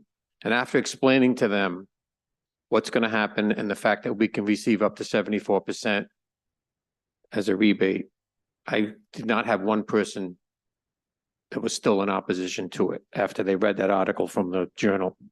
So I am in favor of doing this, mainly because we're going to get 74% of the money back, and it is a once in a lifetime responsibility, like the superintendent said. So I am in favor of doing this, and I hope that everyone else is. Thank you. Councilman Wall and then Councilwoman Jermaine. Just very briefly, echo my colleague's sentiment. Definitely a once in a lifetime opportunity. As former chairman of the school committee and sitting on the school committee for 8 years, I know the condition of all our schools are in dire need. And as the superintendent said, we could keep spending. This $40 million is well spent. So I'd be in favor of it. Councilwoman Jermaine. Thank you. I want to say thank you for the sponsor of the resolution and also thank the administration for finally agreeing to do this, because I remember we have so many discussions. Director Zedelis, thank you, because you were thinking about it when we have the school committee members, the superintendent came before us and explaining, and we all know the need to have those school phase to be completed. And it's a must, and also to have the opportunity to take advantage of the 74% reimbursement. So this is an investment for our children. It's an investment in the future. And as you know, I was always asking the administration how we can make sure Eden Park Phase 3 is completed. And I think we are right now in the right direction to have this bond. It's up to the voter right now, so we can explain it to the voter, the importance to look at the bond, to vote for it, and we can take advantage of the 74% reimbursement. So I am in full support of it, and I would like to be added as a co-sponsor. Is there anyone else that would like to be added as a co-sponsor? All right, Council Vice President Vargas, Councilman Wall, Councilwoman Jermaine, Councilman Ferry. Is there anyone else? No, okay. Are there any other comments? Go Council Vice President, and then we'll go down the line. Yeah, I just want to go ahead and say that I fully support this, clearly being added as a sponsor. What I noted earlier, again, everyone deserves to have a roof over their head, be safe in a place, and be warm. And this is an investment for our city. And when we ask people or we talk about Cranston, we want to continue to hear the positive stories, their experience here, that quality of life. And I think the fact that we have schools, people moved into Cranston because of our schools. And that's something to be proud of. So I wholeheartedly support this resolution. And I look forward to having the voters also approve the bond and working with each and every one of you to make sure that it actually happens. And as a mother of a public school student, I'll keep it actually as where I just left it, because I was going to say we should probably be asking for a little bit more, but then I'm like, nope, that's not a good idea. I was trying to figure out what Janine said. Councilman But yeah. Paplaskas. Thank you, Chair. Obviously, in the past, I supported the school bond and certainly understand the need to continue fixing schools, and there are needs in the city. Just want to get some opinion from the administration. It was mentioned tonight that we can afford to borrow for $40 million. I'd like to hear from Finance Director Zadelis, if that's true, what the rates are right now that we're going to be borrowing these at. And then I have a follow-up question on the 74% rate. Through the chair to the councilor, as I said at the last finance committee, in terms of affordability in the year 2027, the schools and the city, because the city will be issuing debt. It's not the school or the city. We're both will proceed with debt. The high water mark will be FY 27, where at this point in time, based on the interest rates we're using, that is multiple interest rates, 4% to 4.5%. The high water mark will be FY 27, where the proposed debt at the interest rates of 4 to 4.5% will require a 1% increase in taxes. That's the highest, and then it will go down. So in terms of affordability, I am comfortable to say if the interest rates hold in terms of our projections and we get the 74%, it is an affordable proposition for the city. Thank you. Through the chair to Director Zadelis, I read in the paper that we're going to buy a $2 million property for $12 million. I know that's most likely not true, but when we do buy a building, if we do, I have two questions. One, does it come to the city council for approval to purchase the building? And two, does that continue at the 74% rate of purchasing a building? Through the chair to the councilor, to your first question, it is proposed acquisition and rehabilitation for the 12 million. So it's not what acquiring a building for 12 million. It's I assume are going to acquire and rehab for 12 million. And as far as I know, the projections are predicated that will have a 74% reimbursement. Thank you. Through the chair, maybe to our council attorney or Attorney Videcchia. I know the charter says, I'm pretty sure that when we acquire property, the council needs to vote on. I just want to double check that or. Purchases and sales have to be approved by the council. Okay, thank you. I have no further questions. Thank you, Councilman. Councilman Campiano. Thank you, Chairman. It's just that Councilman Paplaskas took my question, so I'm all set now. Thank you. Councilwoman Renzulli. Thank you, Chairman. I just want to say thank you to the superintendent for doing such a good job summarizing exactly what this bond is for. I can say that I recently visited Eden Park Elementary School to help them form their student government. And walking through one half of the school, we're in this century, and the other half, we're in like the 1950s. So I am in favor of this bond because not only should we take this once in a lifetime opportunity to get the 74% back, but we need to finish the things that we start in the city. So I think it's important that we finish Eden Park and we can ensure that we finish Gladstone.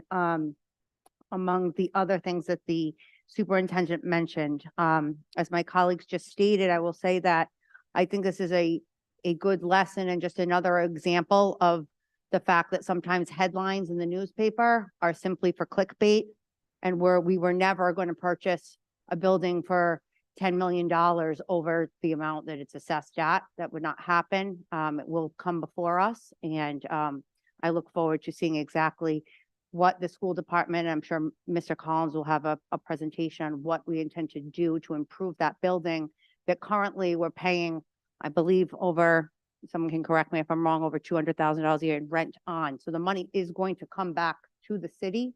And, we have a commitment to those students and to this high school.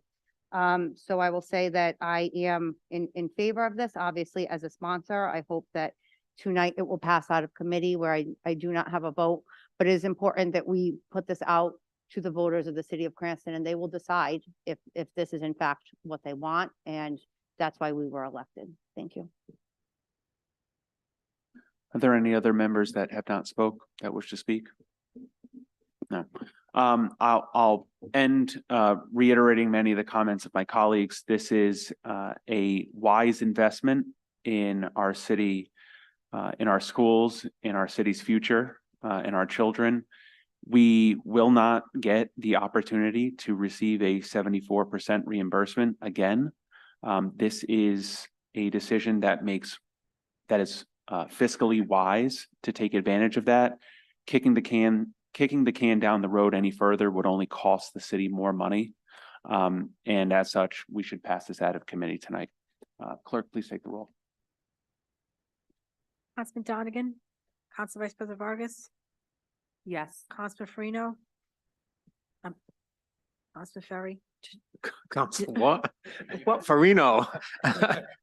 Councilman Ferry votes yes. sorry. Woo, deja vu. Councilman Wall, Yes. Councilwoman Jermaine, Yes. Councilman Campiano, Yes. Council Paplaskas, Yes. Council President Marino. Yes.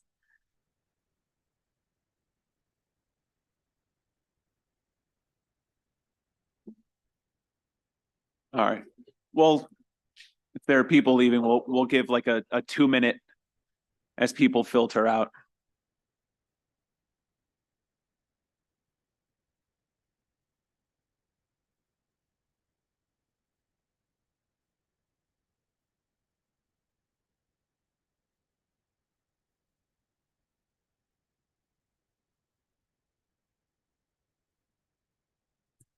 While we are waiting for the chamber to clear a bit, I do also want to recognize former Councilman Ed Brady, who's here this evening.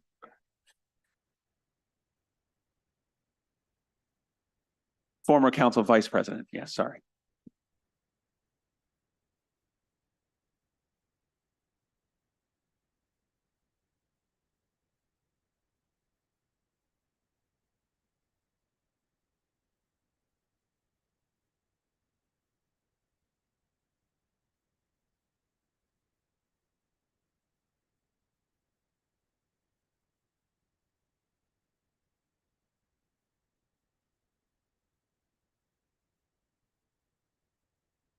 All right, next we have real estate tax abatements. I'll entertain a motion. Motion to approve. Second. Clerk, please take a roll. Councilman Donegan, Council Vice President Vargas, Yes. Councilman Ferry, Yes. Councilman Wall, Yes. Councilwoman Jermaine, Yes. Councilman Campiano, Yes. Councilman Paplaskas, Yes. Council President Marino. Yes. Entertain a motion on tangible tax abatements. Motion to approve. Second. Any discussion? Seeing none, clerk, please take the roll. Councilman Donegan, Council Vice President Vargas, Yes. Councilman Ferry, Yes. Councilman Wall, Yes. Councilwoman Jermaine, Yes. Councilman Campiano, Yes. Councilman Paplaskas, Yes. Council President Marino. Yes. We'll entertain a motion on motor vehicle tax abatements. Motion to approve. Second. Any discussion? Seeing none, clerk, please take the roll. Councilman Donegan, Council Vice President Vargas, Yes. Councilman Ferry, Yes. Councilman Wall, Yes. Councilwoman Jermaine, Yes. Councilman Campiano, Yes. Council Paplaskas. Yes. Council President Marino. Yes. Entertain a motion on tax assessment board of review assessed December 31st, 2022. So moved. That says for informational only. I apologize. That's right. Are there any questions? No? Good catch. I see. I was making sure you're paying attention. All right, I am paying attention. Entertain a motion on tax interest waiver approval. Motion to approve. Second. Any discussion? Seeing none, clerk, please take a roll. Councilman Donegan. Council Vice President Vargas. Councilman Ferry. Yes. Councilman Wall, Yes. Councilwoman Jermaine, Yes. Councilman Campiano, Yes. Councilman Paplaskas, Yes. Council President Marino. Yes. And we'll entertain a motion on tax interest Motion waiver. to approve. Second. Any discussion? Seeing none, clerk, please take a roll. Councilman Donegan, Yes. Council Vice President Vargas, Councilman Ferry, Yes. Councilman Wall, Yes. Councilwoman Jermaine, Yes. Councilman Campiano, Yes. Council Paplaskas? Yes. Council President Marino? Yes.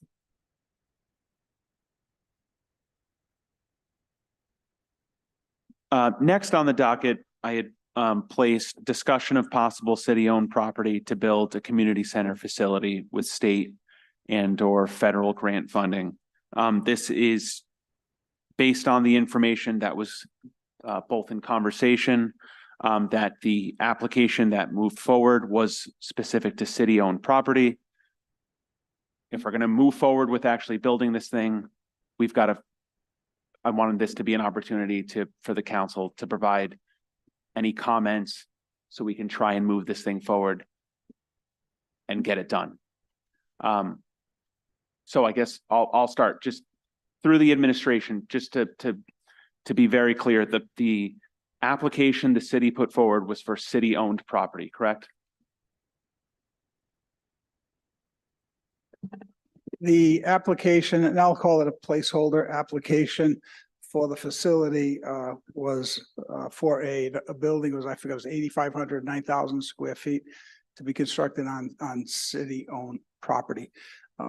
Currently, we're just shy of an potential allocation of $7.2 million.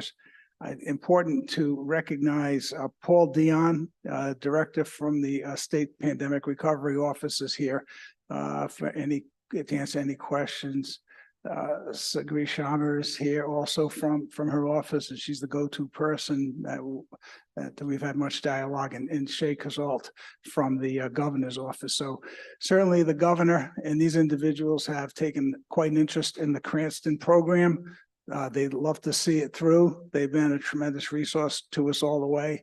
And they're here, and I think it shows their sign of support and encouragement, and is here for the council to ask any questions. I believe on specific proposals, they may not be in the position to answer, but certainly about the program, and they can speak for themselves. But you have this resource here this evening. We want to thank them very much for attending. Thank you for being here this evening. What city-owned property are we looking at, and how can we steer the conversation to both be productive given the time constraints of the application deadlines? Yeah, the deadline's been extended, and these people will correct me if I'm wrong, but December 15th is the deadline now for submitting the I'll call it revised proposal. As we discussed previously, the fundamental programming issues we spoke about, I think, at decent length earlier. We'd be relying much upon the operations of the programming operations, largely to partner with CCAP, Joanne McGonigal's group, for the programming of jobs, education, and I always forget one of them. Health, thank you. Health and health monitoring. I always get a D. Sorry, 66%. So that would be the idea. Really now is honing it on a site, and that's what the councilman asked. We've been in consultation, certainly with the council president, council minority leader, trying to bring this to fruition. From what the mayor sees, I could tell you what his proposal is. And then I could tell you other sites I'll say evaluated.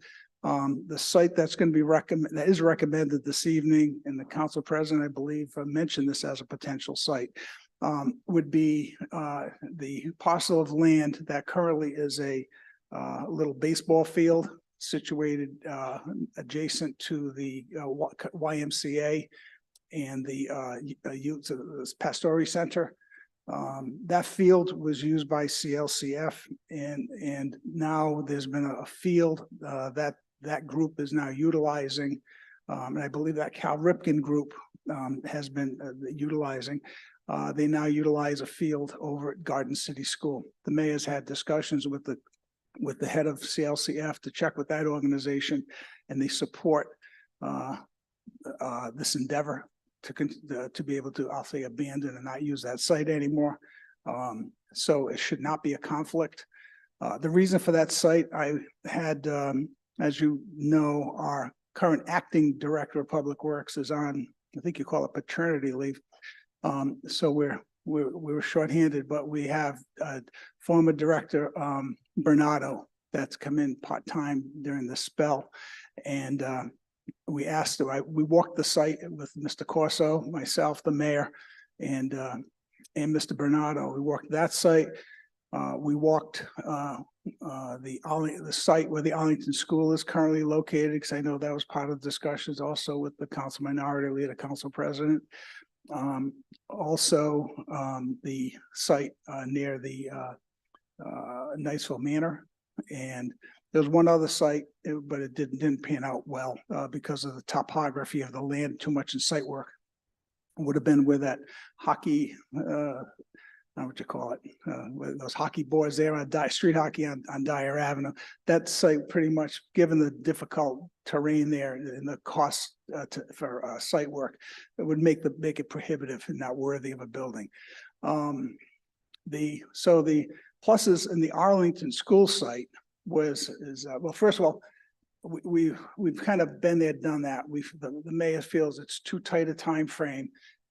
If Gladstone's built on time, consolidating the two schools to have basically a little over a year to construct. And obviously, if we're not up and running by the end of October 2026, the taxpayers will be on the hook.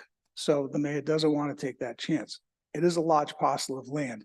It actually is a good parcel of land that potentially could house that site.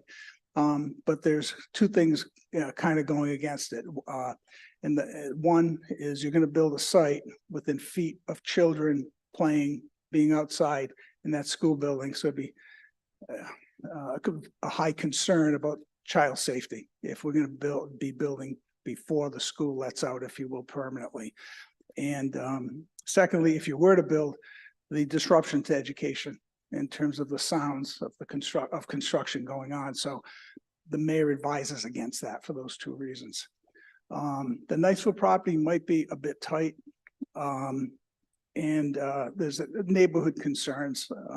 And I don't think, speaking with the councilman, I don't think it's his favorite site either from Ward 5. The site we're speaking about, another consideration right next door was the council president also mentioned this is a potential idea that Director Bernardo took a peek at.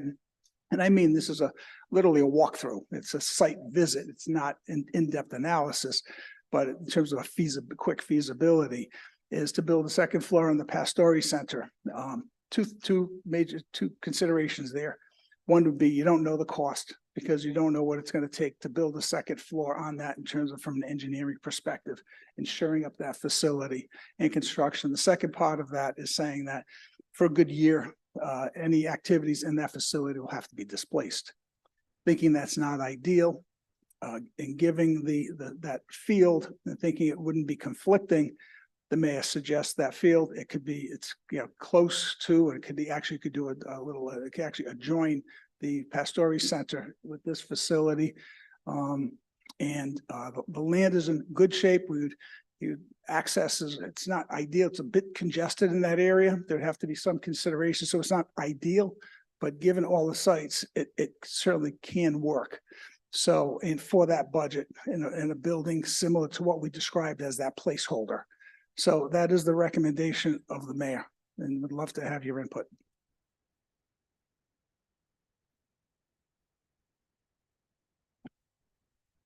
I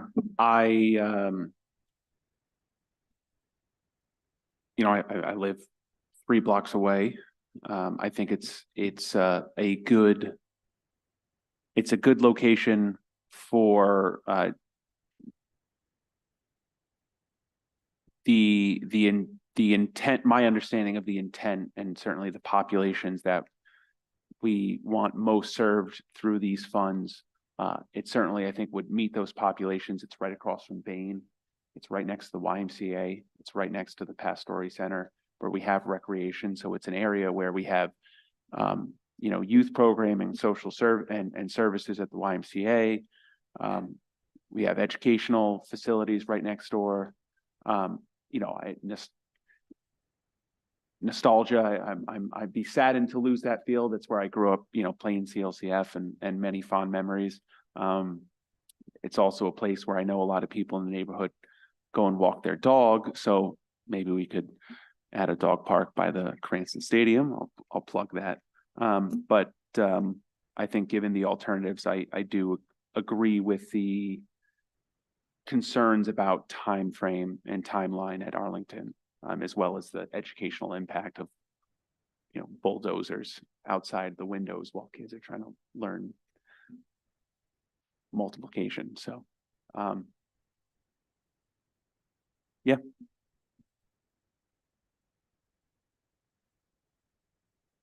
Any other? What's the, what, do we have any cost right now? It really is, in a way, it's kind of what I described. It's almost, here's our budget if you didn't want to tap the taxpayers for more funds. So the proposal, the estimates to build, given roughly $7.2 million all in, what could we build for that? And to have a building 8,500 or 9,000 square feet, we have more details to fill into that building in terms of programming, but we feel that's an adequate size to accommodate the program that's required or actually would be desired. So it's a kind of retrofitting the size of the building to the budget. I guess the only, and this is kind of just stream of consciousness, as it's coming to me.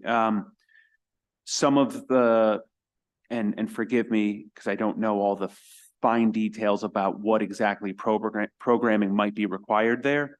So whether it's our representatives from the state or yourself, Director, are there any, just given its proximity to the school, would there be any challenges regarding like programming and zoning in relation to the proximity to an educational facility? Like I don't know if there's, in terms of health services, are there any particular health service programs that might be required, say, like clinics or anything that could come into issue with? I think it might be a good entree into perhaps getting some guidance so you can hear it out of the horse's mouth, that Mr. Dion might be able to come forward. Sorry for calling you a horse, Paul. Good evening, Paul Dion, Director of the Rhode Island Pandemic Recovery Office. So that's all. So for the programming purposes, it's pretty broad. It's supposed to be defined by the community itself. You should have community input into what programming should be offered there. It must, however, jointly and directly enable work, education, and health monitoring. So you need to be able to do essentially all three of the programs simultaneously, if you will. So just consider the average person in Cranston who can walk into the facility should be able to obtain one of those three areas or multiple, depending on what their preferences are.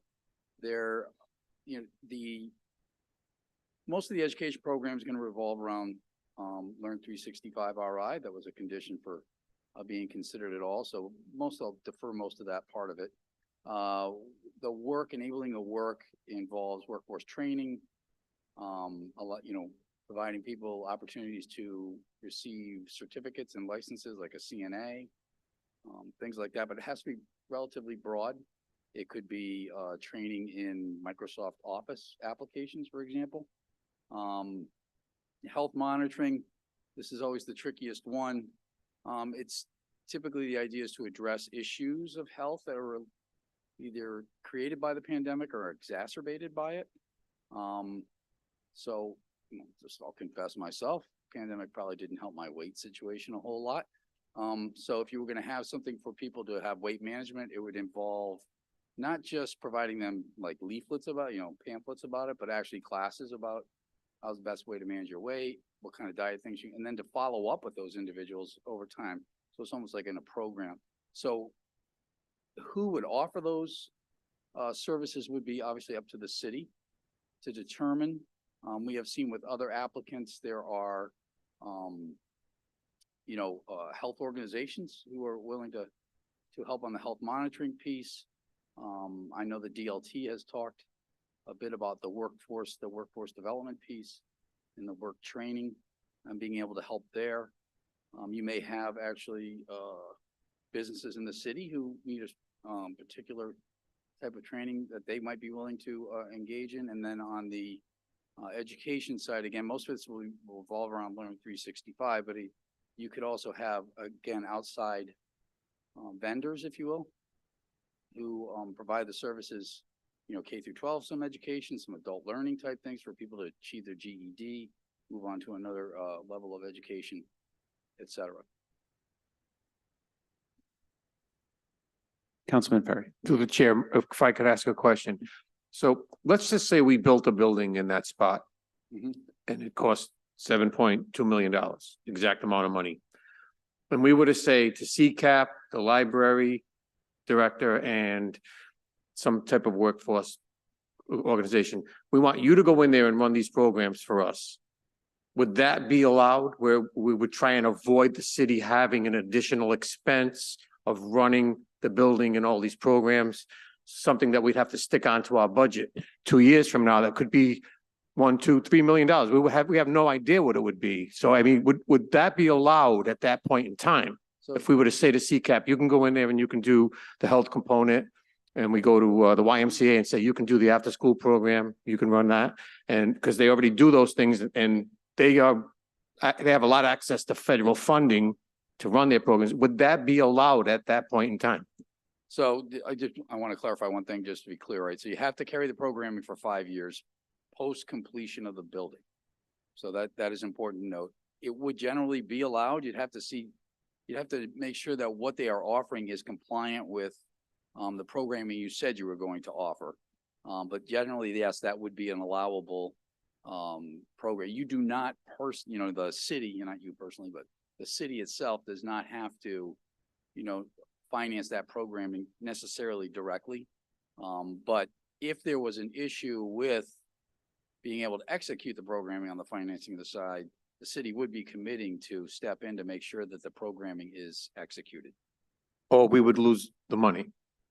So so there's a period of performance that runs through 12/31/26. So by October, the October date that Mr. Moretti referenced, you would want the building to be complete and the programs to become operational by 12/31/26. That's considered to be a completed project. So at that point, that's the period of performance. After the period of performance, I cannot tell you exactly what U.S. Treasury is going to do. These are their requirements, not ours. Were they to come in randomly and look 2 years after and decide that you are out of compliance, I can't tell you that they wouldn't necessarily say, yeah, well, you're going to have to forfeit the money because you did not follow through on what you said you would do with the money after we gave it to you. I don't know that, but I would play that part of it conservatively. One more question, I promise this will be it. Could we put a library in that building? Yeah, so yes, a library is in what they call eligible use, defined eligible use. So let's talk about you have to have programming. Libraries are considered to be an defined eligible use because of their expansiveness. Lots of hours, right? The library is open on the weekend. It's open into the evenings. It's open to everyone, so everyone can access it. So you could have a library there for sure. These programs would have to be taking place in the library. We strongly encourage you to think about having separated space that's been used for this money, in particular, making sure you had broadband access. So people could do telehealth, for example, a private telehealth appointment. They would need a private space for that. They could do, Zoom interviews for a job, for example, where they would need a private space for that. So we strongly encourage that to be made available in any facility like this. But yes, a library, as long as that program is provided and you provide the structure, I think around that we've been talking about, yes, a library could be used. Thank you very much. Council President. Thank you. Thank you, Mr. Dion, for joining us tonight and giving us information, Sagri Sharma and Shay as well. A lot of what you touched upon was great information. The one thing, doing my homework and having conversations and meetings, I think is important to mention tonight as well, is the fact that the programming needs to be free. Is that correct, Mr. Dion, to the community or not for profit, more or less? So, yeah, let me be careful there. It does not necessarily have to be free, but obviously a high cost for individuals nobody would be able to do it. They wouldn't be able to take advantage. Then you'd be defeating the purpose the community center, I think that would run afoul of what Treasury intends. Just, I want to remind everyone, the programming has to be done jointly, right? So it's not just, Tuesdays we do work development and Mondays we do health monitoring. It has to be pretty much available access. So I don't want to say free. I mean, obviously that's the optimal. Probably if there were some nominal charges for, I'll make this, but if suppose you have a shortage of lifeguards, and you have a nominal charge for people to get lifeguard training and certification. A nominal charge, I think, would be acceptable. A cost, if it's $1,000 and therefore nobody wants to do it, that becomes cost prohibitive, and that kind of charge, I think, would be frowned upon. So it's a balance, to be honest with you, because cost prohibitive is the way I would think about it. And just in follow-up to that, for example, if there was some type of, document fee associated with some type of service that was being rendered, that money that is then received would have to be restricted to the use of those programs, correct? So it's often referred to as program income. In the case of this, the Capital Projects Fund, the program income generally talks about if you were to rent. So I'll make something up, right? You're going to rent the facility for a wedding, and you're going to get $5,000 during the period of performance. That $5,000 would have to be baked into the actual construction that you're doing. After that, it's a grayer. I apologize. I wish I had more definitive answers, but it's a little grayer about that. It would make sense for you as the city to restrict any entity that operates in there, that anything charge or income they get has to go back into the programming. That's within your power to do, contractually require that. That would make sense to me. That way it is maintaining the use of the asset the way it was envisioned by U.S. Treasury.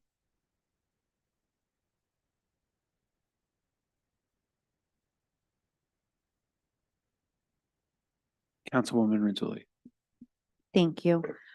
Director Dan, thank you so much for being here. And to play off of what Council President just said, can you, I don't know if I'm asking this properly, but the program income that comes in, it needs to go back into the programming. That is what the Treasury would like. So what about the paying for the electricity, paying for the gas bill, things like that? Does that count to the operational cost of that building, or does that fall onto either the city, or if we have, a mutual agreement with the people who are CCAP, for instance, can they pay for that out of their own federal funding, or does that count like the city is getting money because we're kind of making out having CCAP pay the electricity bill? So what you cannot do is if you are generating program income related to the facility, not the programming itself. I know that's confusing. You could not use that income that's generated related to the facility, like renting it, for example, to use for operations and maintenance, right? In that case, that money has to be treated just as if the 7.2 million is being treated. So it has to go into the development of the capital asset. When it comes to the income that you may generate from the programming, I don't recall there being any restriction that I'm aware of. Say it again, please. But, okay, so it would still go into the programming. So I guess the operations and maintenance would be outside of that. I apologize. I manage about 3 of these things, so I get them confused sometimes. Understandable. I just want to make sure that we're super clear, because I think it's, concern of outsiders of, well, how are we going to pay the electricity? How are we going to pay for the upkeep of this building? If we pay $7.2 million to build a building, then hopefully, it's a new building. There's going to be less things that should happen in 5 years, big problems, but, electricity and the operations, that would, I don't know if you can answer this. So are other cities and towns just building those operational costs into their city budget that you've seen? And I'm sorry if that's an improper question, but I'm just trying to figure out how we would pay for this without really charging the taxpayer. Yeah. So I won't identify any other city and town, but yes, some are clearly putting it and have shown us demonstrated in their budget. Here's our line items for programming. Here's our line items for operations and maintenance. One of the questions we ask after we get an application, if it's not 100% clear to us, how that would be paid for from the state's perspective. This money comes to you without requiring any match, and we have viewed that those types of costs as being essentially the city's match for. So unlike the municipal roads program, which you might be familiar with as well, where you had to come up with 2/3 and the state gives you 1/3 for the road paving projects or the sidewalk installations. This is a program which you get the money without requiring a match, and the expectation is that you would meet any costs or expenses associated with operations, maintenance, potentially programming, depending on how that's structured. And that would, we sort of view that as being the community's match. Okay. And I'm going to ask the administration a question to that end, but I just want to ask you another question. So if, to the extent that you said, if we wanted to rent out the facility, those would be facility income, not program income, and that is not allowed, or So- it would be allowed, but it would have to go back into the building. It would be So- considered part of an improvement. Would the same thing be for, say, any company, Takeo, wanted to name the community center after themselves? They wanted to pay naming rights fee and pay us $50,000 a year to call it the Takeo Cranston Community Center. Would that be considered, what would that be considered, and are we allowed to do that? That's a good question. That has not come up. We just assume that they will all be called the Daniel J. McKee Community Center. That has not come up. That's an interesting point. I would have to check with US Treasury. I hadn't thought about naming rights. But basically, I mean, my guess is that would have to be built into the, I'm going to speculate here a little bit, which I'm told I was not supposed to do, but I'm going to anyway. It would have to be built into the cost of construction. Since it is related to the construction of the facility itself, logically, that would make sense to me. So if somehow you had negotiated that deal with Takeo and they said, yes, we'll do $50,000 a year for 5 years, and that's $250,000, you would take that $250,000 and use it for the construction of the capital asset. So as well as with the 7.2 million, that's probably the answer we're going to get. But generally, that's what when you have any sort of facility income, something related to the construction of the facility or the use of the facility itself, that needs to be baked into the project.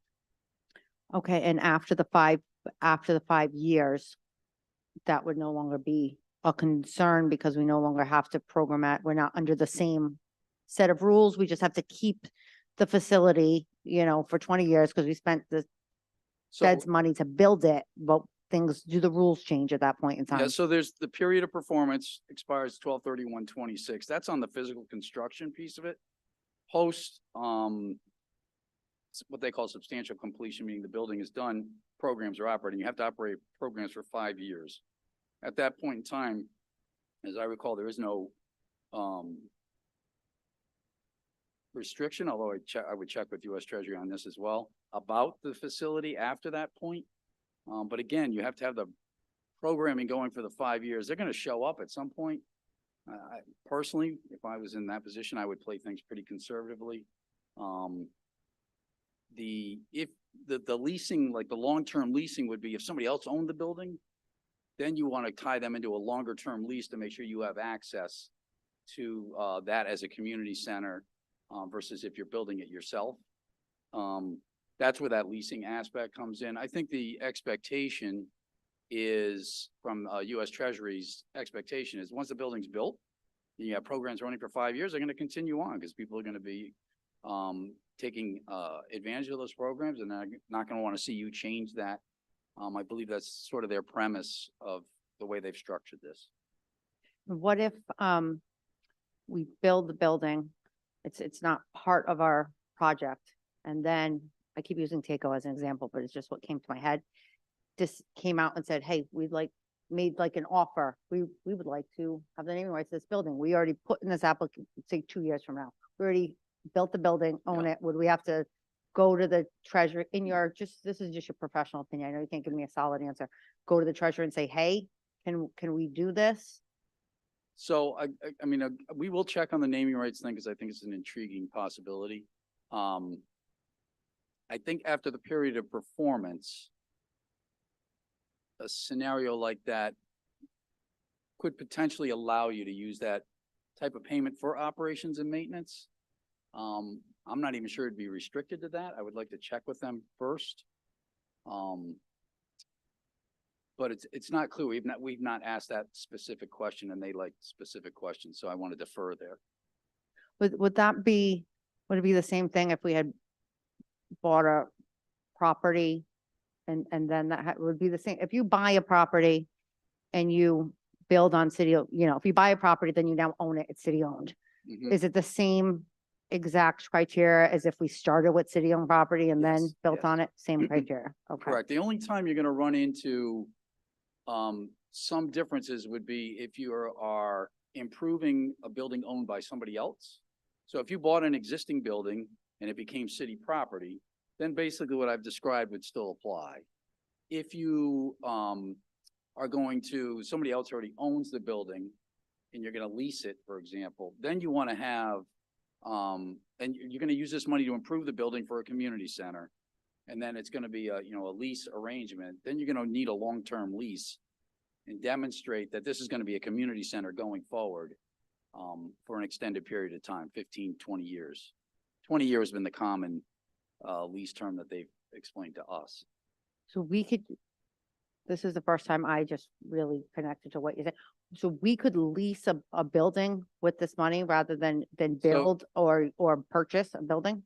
So you can, so the money's to be used for a capital asset, right? The development of a capital asset. So typically, if you were to use the money to develop a capital asset of a privately owned structure, again, I would double check with Treasury because there are a lot of rules here. So take this with a grain of salt.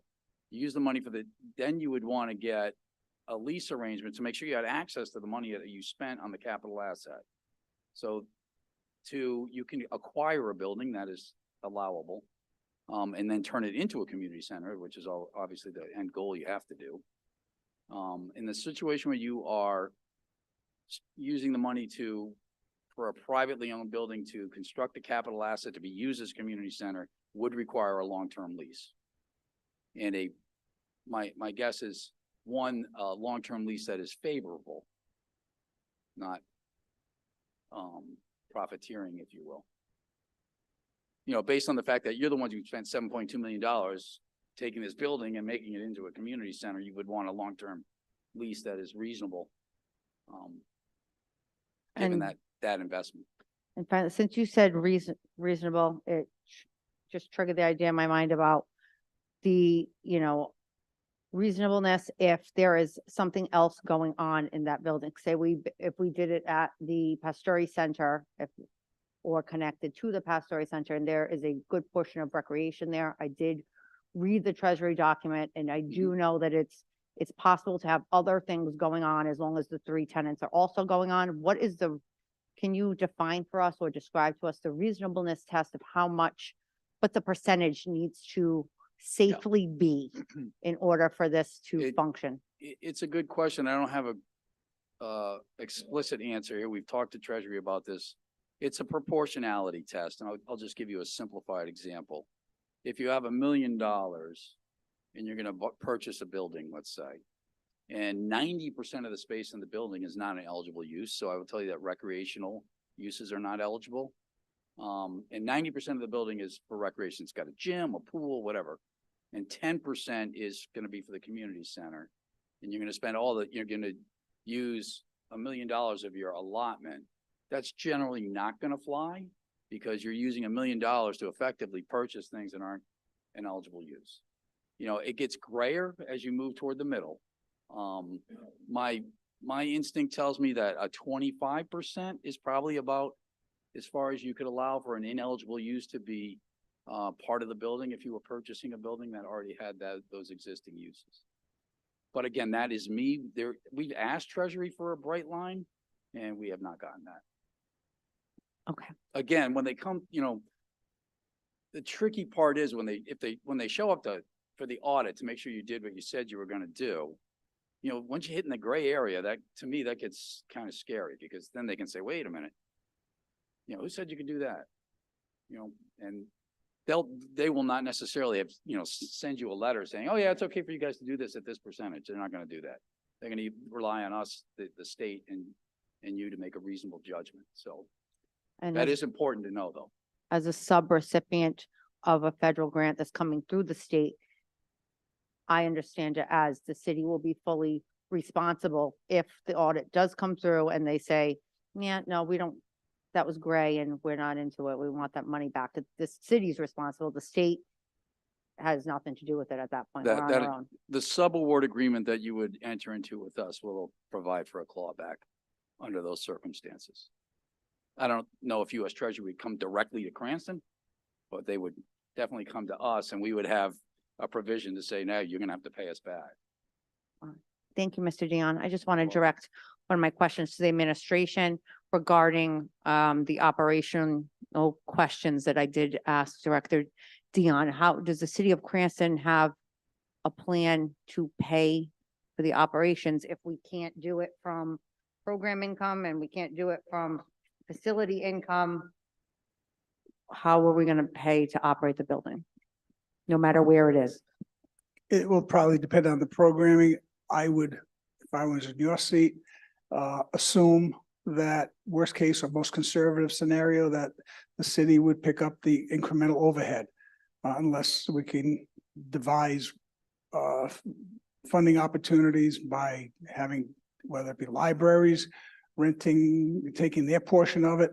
So I would assume for this exercise to be conservative in considerations in your recommendation, to assume that the city would pick up the operating expenses of the heat, light and power and janitorial services and repairs, that type of thing. I would go under that assumption to be conservative. If there's an opportunity above that, there's no plan at this time. Okay, thank you, Director. Those are all the questions I think I have. Thank you. Councilman Wall. Yeah, I need to ask Mr. Dion, and I think you've actually already, I want to make sure I heard it correctly. So if I'm redundant, I apologize.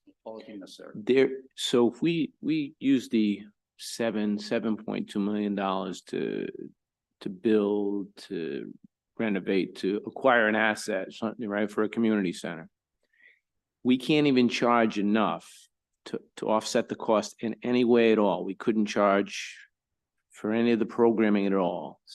So again, let's differentiate between the capital asset Yes. and the program. Yeah. So I do not believe there is a prohibition on charging for the programming. However, if the charge is so high that it effectively shuts off people from being able to access the programming, that's going to be a problem, because then it's, you're going to solicit the community, say, what kind of programming do you want in here that meets these criteria? And to the extent that you have these people fall, then you have to go back out and say, look, well, we only get one person a week showing up for this activity. Then you're gonna have to go back out and say, oh, okay, we've obviously done something wrong. Presumably the community, looked like tonight from what I saw tonight, would probably come to a meeting like this and say, you're charging me $1,000 for something I can't afford to do that. Also in a charge situation, you should, the vendors should have some capability of means testing a little bit, right? So that someone who can literally not afford it should be denied the access to the programming simply because they cannot afford it. So again, the programming charges that are related to the work, education, and health monitoring, I'm not going to tell you can't charge anything, because I think that can be done. Generally, though, it's got to be reasonable, not so prohibitive that people will not use the programs because of it. Should have some sort of exemption or a way to help someone of low income means who's not able to pay for it. But I can't tell you that you can't have any charge per program. Because, maybe this is just commentary, because that's a pretty wide brush between charging so much that no one would use it and charging enough to maybe offset some of the costs of the city. So yeah, the and there's program- is there a guideline somewhere that I haven't read, maybe? So I don't know, I'm not from Cranston, obviously, but I don't know if, for example, CCAP now charges for any of the programming they do. What are the charges they have? Is it widely available already, or the not the Boys and Girls Club, what you guys, the Y, similar to the Y, right? for their non-recreational programming. Those type of charges are generally, usually not, so prohibitive that nobody can, it doesn't make any sense to them, right? I make it so expensive. You know, it's the old joke of, yeah, we're losing money on every transaction. Yeah, but we'll make it up in volume. So the, right, they don't make it so prohibitive that nobody uses the facilities, or they wouldn't make any money either. So I think there's, you know, like a reasonableness, standard in my mind. If you're using those types of vendors already, that they already exist and they already are charging, typically they're gonna make charges so that, their program will be used. Otherwise, people will not go and they won't make any, the vendors themselves won't be able to cover their own costs. It kind of answers my question. I mean, I'm still a little, let's see, we're still in the fog a little bit, though. I see I get the point that you don't want to charge so much that nobody will show.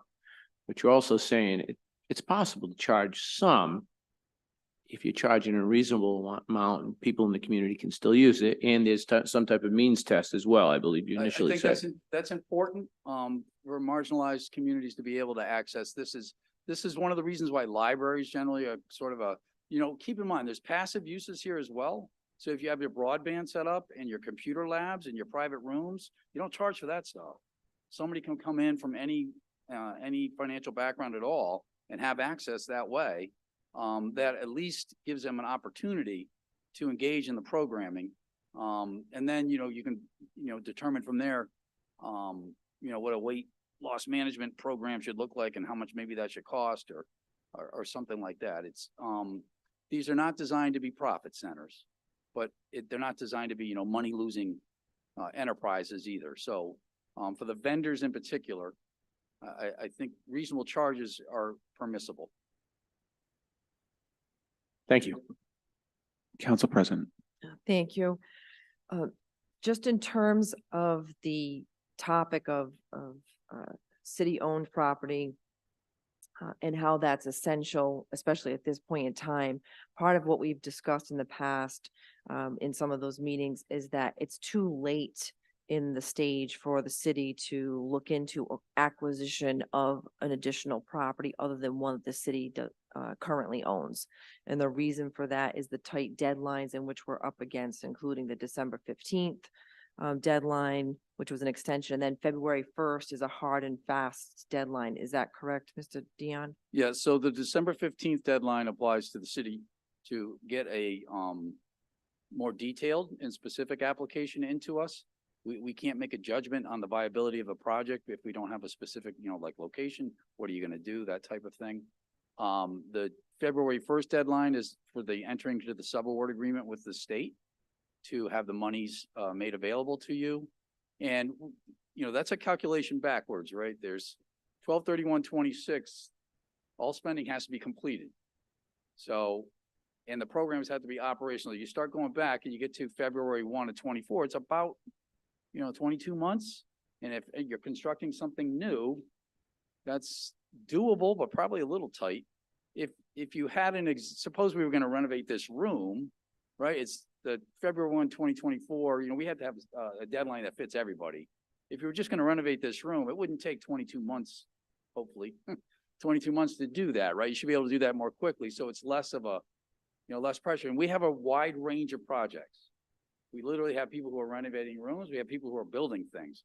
And the February 1 deadline is really geared toward the new construction projects because to Mr. Moretti's earlier point, right, you had a topography issue at one of the sites that, you know, we're always very worried about, you know, once you break ground, finding things that you didn't know were there, and that stops things because then you have to bring in other experts to either mitigate. You know, we've had situations where they've dug down in soil and the soil is contaminated below 8 feet. And then we have to stop. You have to take care of the contaminated soil, for example.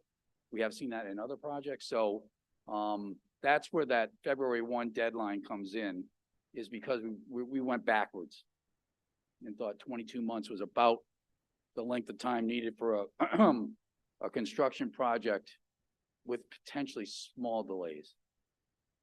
Thank you. And through the chair, just to Director Moretti, I believe that's what the consensus was, is that due to competitive bidding requirements, et cetera, we're too late in the game for the city to entertain the idea of acquiring a property, and we're limiting it to a city-owned property. Is that correct? We understand that it could possibly, to do the RFP process would probably add a couple of months anyway to this process, which would get past that February deadline. Thanks. Thank you. Are there any other questions? Councilman Camp. Thank you, Chairman. I'm hearing all type of targets, all type of things that could go in this. Is there gonna be some type of study of a need that is needed in the city to do this? Or are we gonna have programs put in place that people don't want to need? I'd love to have a building, but if it's not utilized properly, how are we gonna determine what goes in there and what needs of the city there are? Well, for starters, we did a public survey to obtain input from the public, which is considered. And with that, we had spoken to, an example being Joanne McGonigal, and she outlined a program for us that she could implement with those three tenants. Another possibility, they could handle education from that end, but another possibility could be a portion of a library. So that would be an idea. If you want to do the studies and forums and all that, we've had a couple of months to talk about it. We will not hit the December 15th deadline. If you want to continue the discussion, I'm sure there could be public input. We could ask these folks now if that submission could be modified. Maybe that's a question as to further. Here's the thing, you got to make a decision too. If adding incremental value with reasonable programs that are presented, we would have, if it's Joanne McGonigal's group, we'd ask her to come here and explain what she would like to do. Internally, she's identified several things that they're exciting and new. That'd be terrific, but it's making a decision. So we could have public forums on that. That would be fine if we're allowed to modify the program, beyond February 1st. I guess that's probably a question to these folks. Recently, the has a needs assessment citywide that has 300 to 400 responses. They're an organization that has, I think, over the years built a tremendous amount of trust within the community, especially in the Arlington, Gladstone, Stadium neighborhoods. I think that, and this is not to say that we should not seek other input, but that'd be a really good in consultation as well with Joanne McGonigal from CCAP. I think those conversations and a look at the needs assessment from the HES would give us a really good idea of what exactly might best serve the community. So just for birth. Oh, well, thank you for the clarification. I always look for the guidance from Mr. Dion. So remember, the programming goes into place once the capital asset is completed. So if you're doing new construction, and that has to be done by October of 26, there is time for you to properly solicit the residents of the city and other, to get information back. We're expecting you to do that. Treasury's expecting you to do that. And then as you are doing the programming overtime to also solicit, because things change. And so, one thing Treasury has told us explicitly, don't anybody here take it the wrong way, but, the city councils and mayors are not the ones who are should not be the ones dictating what is going to be the program. It should be the people who are going to be accessing the services, which is the citizens of the city of Cranston. And we ask them, because I have had some experience, there's a tendency sometimes for people in those positions to say, oh, this is what we should do. This is what we're going to do. And they said, no, that's not the intent here. So given the time frame, there's a couple years. What we're looking for is a strategic plan that tells us, how are you going to do this?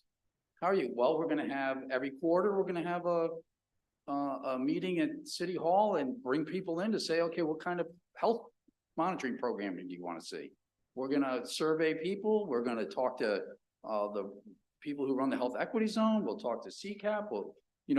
That's what we're looking for, is the strategy you have in place to solicit input from the citizens so that when you do open the facility and you do put the programs in place, they're gonna be heavily used. So that the facility is maximized.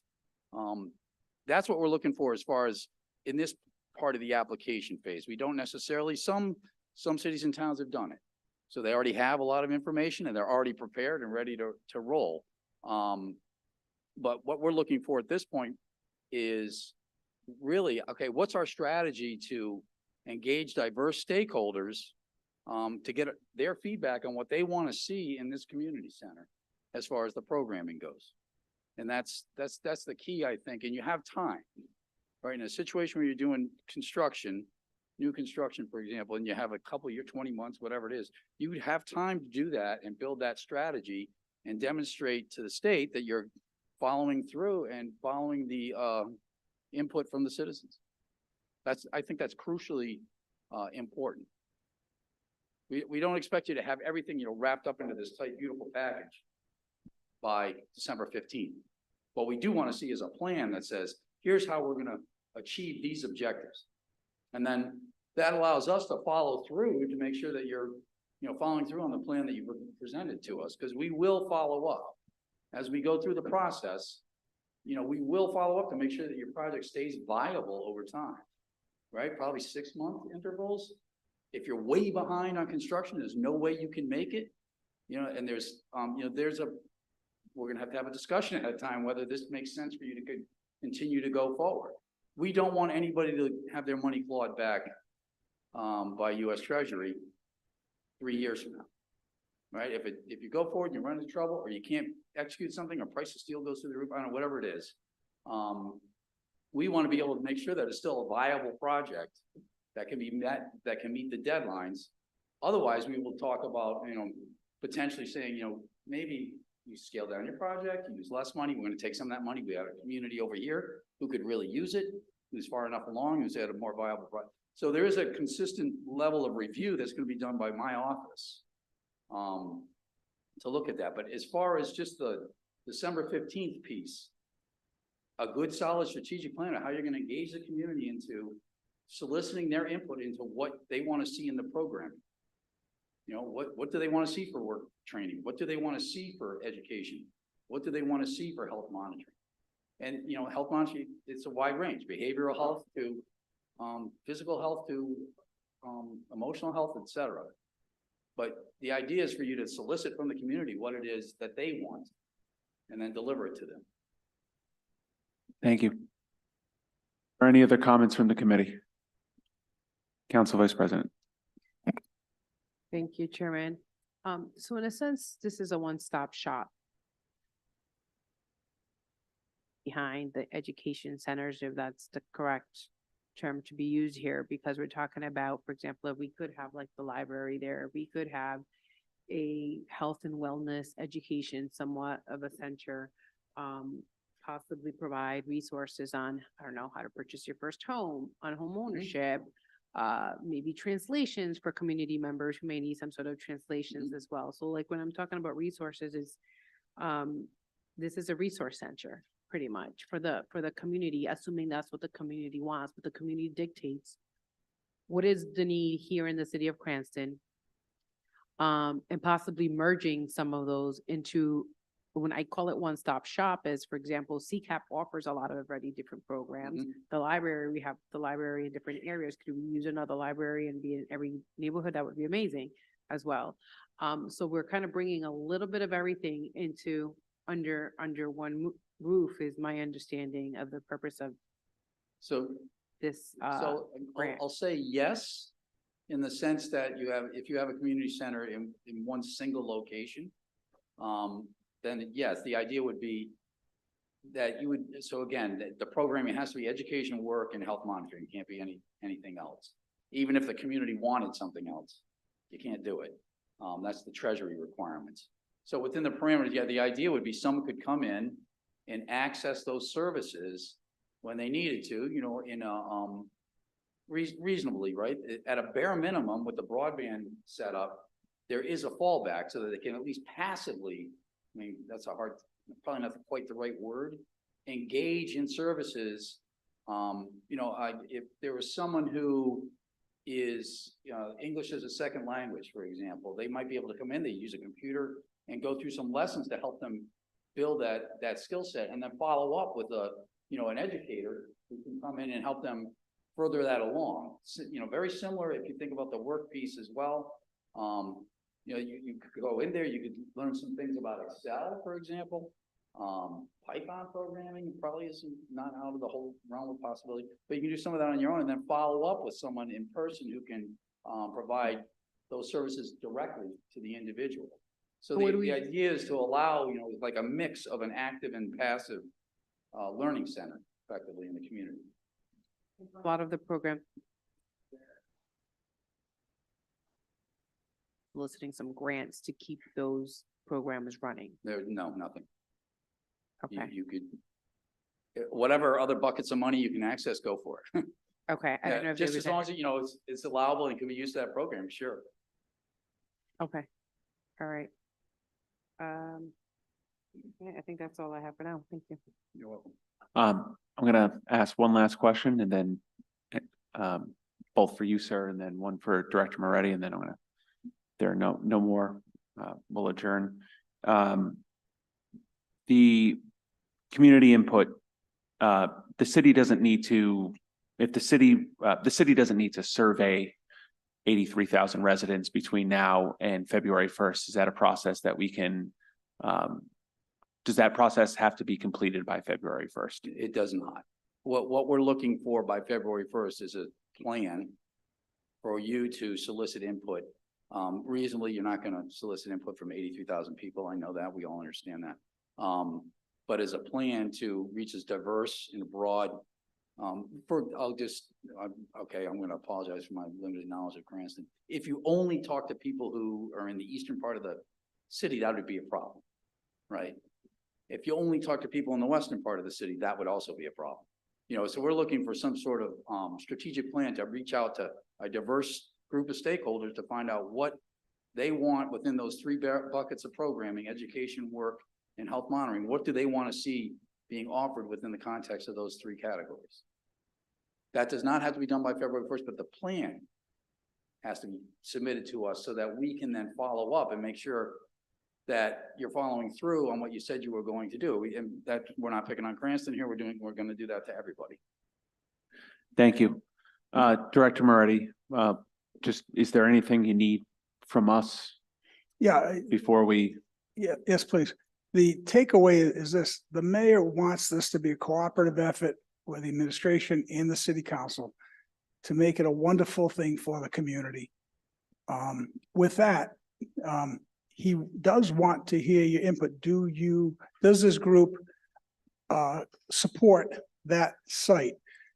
Ultimately, as you know, this goes back to the council to approve or disapprove. If the council is going to disapprove, I don't know if we want to proceed. So we want to know your feelings, both. Do you think it's a good site? Can you support this site? Is this the way to go? Or if we're soaking wet, we've got to look at something else. Otherwise, we're going to submit to Mr. Dion and then it's going to fall apart soon afterwards. So we're looking for something, a sign of support from this council for that facility or for that location or not, or a different location. And if you don't want to, we'll roll the dice. What exactly does the council have to approve? Is it that property is already owned by the city, is it not? I would have to defer to the lawyers, but I would think construction, if you're going to spend $7 million, I would assume the city council should approve it, regardless if the council doesn't have to approve it. The mayor would like what the council would like. And I can't stress that enough. If the council doesn't have an opinion, the mayor is going to submit something, okay? And we'll see where it falls, but I can't ask, I've been asking since September what the council would like. Haven't heard it. We've refined it. We've been working together to this point. We think we've identified some properties that some leadership has agreed upon. We would just like to hear that so the mayor can feel confident to move forward and serve the public. If it's not that site, that's fine. If it's no project at all, that's fine too. I'll just say, as the representative from that area, I don't not knowing very hypothetically, yes. But I also, would certainly want to consult with the neighbors before a community center is built there. I do think it strategically makes sense given the location. And the abutting uses as is. Concern is that it's not on a RIPTA line, so we would probably need to communicate with RIDOT about increasing public transportation, because that part of the city is the highest use of public transportation in the city. So that is a concern, but something that hopefully can be addressed with RIPTA. So tenant, yeah, I mean, I'm if you put a gun to my head, I'm a yes. But I don't know how I feel. I didn't know this site was being considered. If I could just real quickly, if the piece of land is big enough, it's buildable, and it's not wetlands or anything like that, I would be in favor of that spot based on all those things and what John said about the neighbors. I would be in favor of that spot. Thank you. Council President. Thank you, Councilman Donegan. A couple of things. With respect to this idea, and the discussions, that we had of late, I am in favor of this theoretically being, on a city-owned property in a community that is, of need of those type of services, particularly with the Y that is in close proximity to it. So I think it's a good location. The devil is always in the details, and what the expenses will be operationally. If it turns out that we're going to be using library and there's grant money, which there is frequently for broadband, that'd be great. We won't have those expenses going forward. So if we're going to be able to do this where, to Councilman Berry's point, the construction doesn't present us with some surprise where it's going to exceed the money that we're looking to have allocated to us. And the operational costs going forward are pretty much self-sustaining, then that's something that I would like to see for the community. And the last piece I'll say is community engagement, beginning after February 1st. The council would be very happy to conduct meetings, like little town hall sessions relative to the this subject. And I could foresee it being in at least 2 locations in the city, one western location, one eastern location, to promote the community involvement to what the needs would be. Thank you. Thank you.